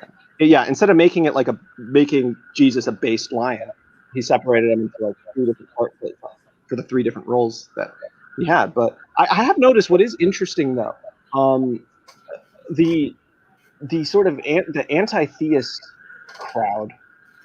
And I know a lot of the anti-theists are actually like anti-woke now, especially after the whole split back with the whole new atheism plus BS. I don't even. But yeah, no. But so I've noticed nobody really criticizes Tolkien's sort of religious aspect of it either. Like nobody criticizes like. You'll have people who'll criticize Christianity and religion and people who believe in these things like all day and all night till the cows come home, but they'll never criticize Tolkien and Lewis. Tolkien and Lewis, they will never. Well, it's because Tolkien was very, it's because you can have some religious inspired works that are just good. Like, I would argue that most anti-theists probably would probably join into any sort of scene of glory, glory, hallelujah. What is interesting though is I think it was Philip Pullman, who did the Dark Materials series, likes Narnia but hates Lord of the Rings. That's weird. It's usually the other way around because Narnia is too on the nose. I don't even think it's on. I think that was the point because the thing is Narnia was written for children, so like you kind of have to be a bit more thing. But the Lord of the Rings was written for adults, unlike The Hobbit, which is a children's book. Yeah. But either way, yeah. No, let's get back to the topic. Let's go for another I say let's go to the 3-hour mark. I know Closington has to get going here in a little bit. So I'd say you guys good to go for another like 15 minutes? Yeah, sure. Just to give you that even 3. Yeah. LSP, I actually have to go really soon. Okay. LSP, you still here? Yeah. Okay. Like if I stay much longer, my girlfriend's gonna kill me. No, this doesn't sound like. Yeah, sounds abusive. Sounds abusive. Yeah, I'm just chilling out in her basement right now. Okay. Yeah. All right. So yeah, actually we'll just go another 5. We'll go to 250. And call it a night. But so I guess we'll start by. So we ended with that little Tolkien conversation. I'd say let's move into sort of not quite like closing statements, but does anyone sort of have any just final thoughts on just sort of like where we are right now regarding like cancel culture and sort of do you think something can be done about it? Do you think it's going to die down? Do you think that entropy is just going to keep moving right along as it is? I think we should just unplug the internet. That'll solve it. 100%. The technology has made things work. I just realized actually earlier today, it hit me that I am slowly moving towards becoming a neo-Luddite, which I don't like, but it's kind of true. I think the internet disproves transhumanism. I mean, it's complicated, I guess.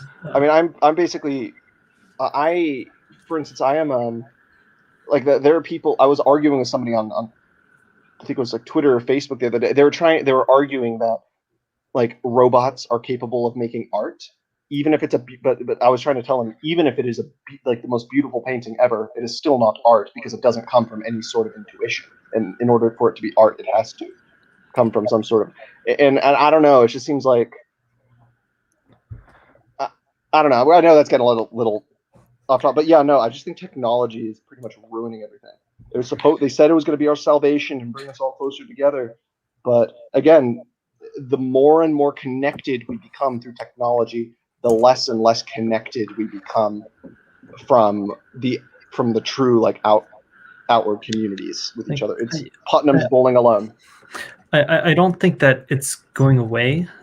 In fact, I think there are going to be some interesting add-ons to social media cancel culture once you account for sort of the alt tech platforms that will start emerging within or start fully coming into their own within the next few years. I mean, that's why Facebook lobbies for regulation. People want to shut out competitors.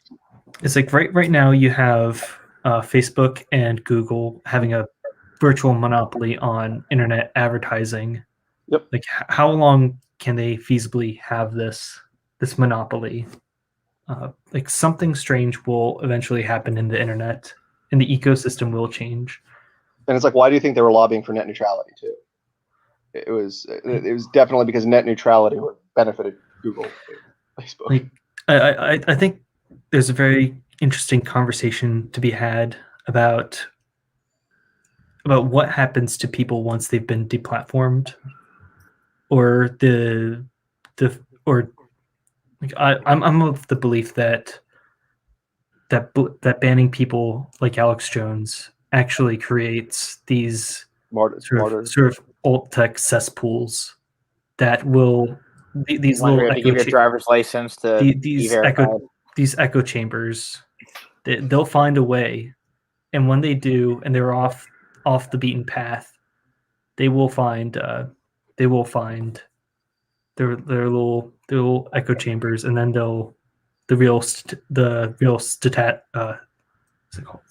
stochastic terrorism. Just stochastic terror. Yes, that's what I was looking for. That's when that will really balkanization. It's going to just lead to more social cultural balkanization.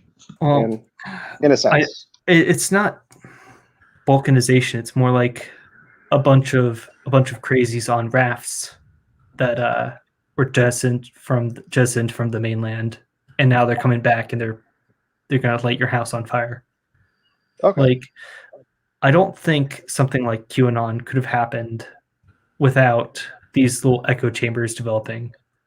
Oh no, It's QAnon is almost actually QAnon is practically a religion at this point. like it's almost like if you have it's almost like this super bug coming out of sanitizers.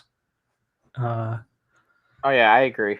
I literally saw like how normal people can fall into QAnon just from the way it's spread via social media.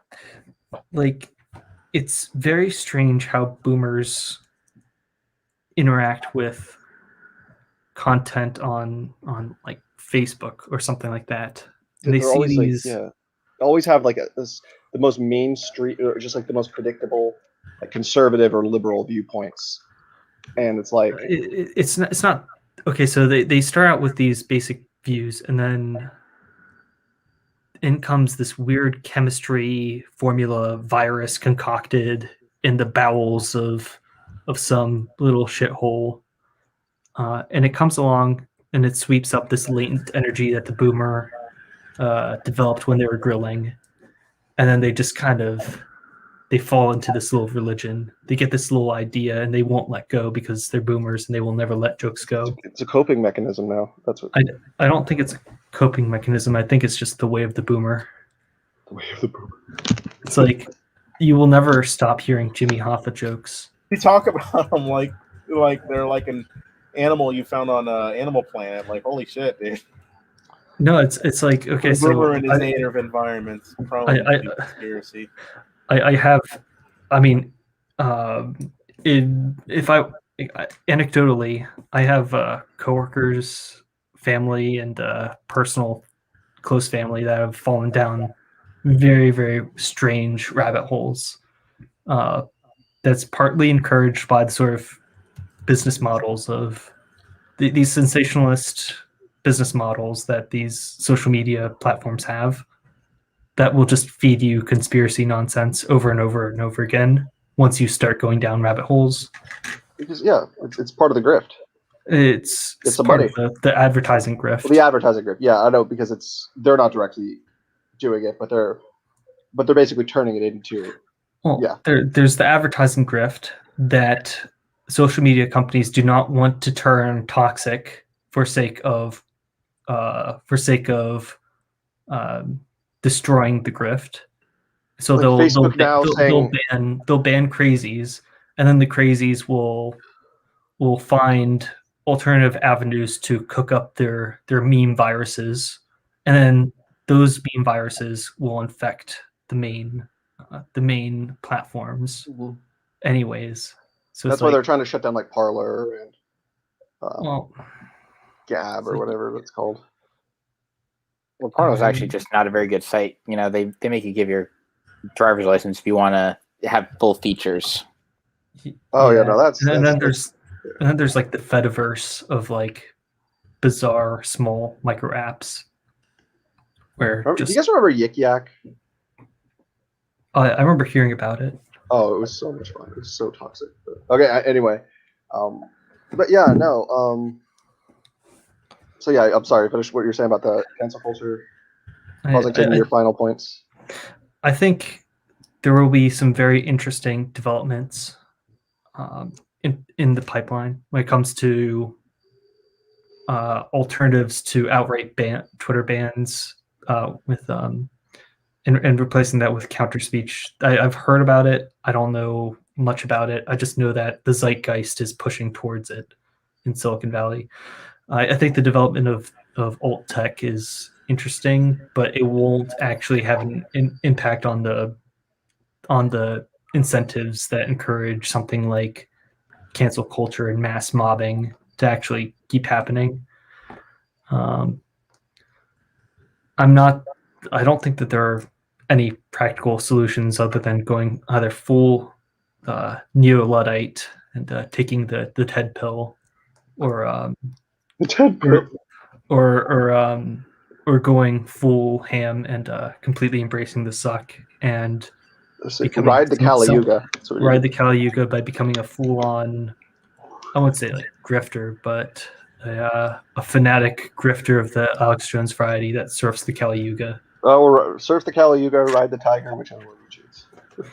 You say ride the tiger, but that's actually riding the tiger is It's Surf the Kali Yuga is better for optics, but even though riding the tiger, that is an old Indian parable. But otherwise, thank you, Closington, for your inputs. I mean, I guess we'll just make these into closing statements at this point. Seems like you said your piece. Listen, do you have anything else to add? I'm sorry.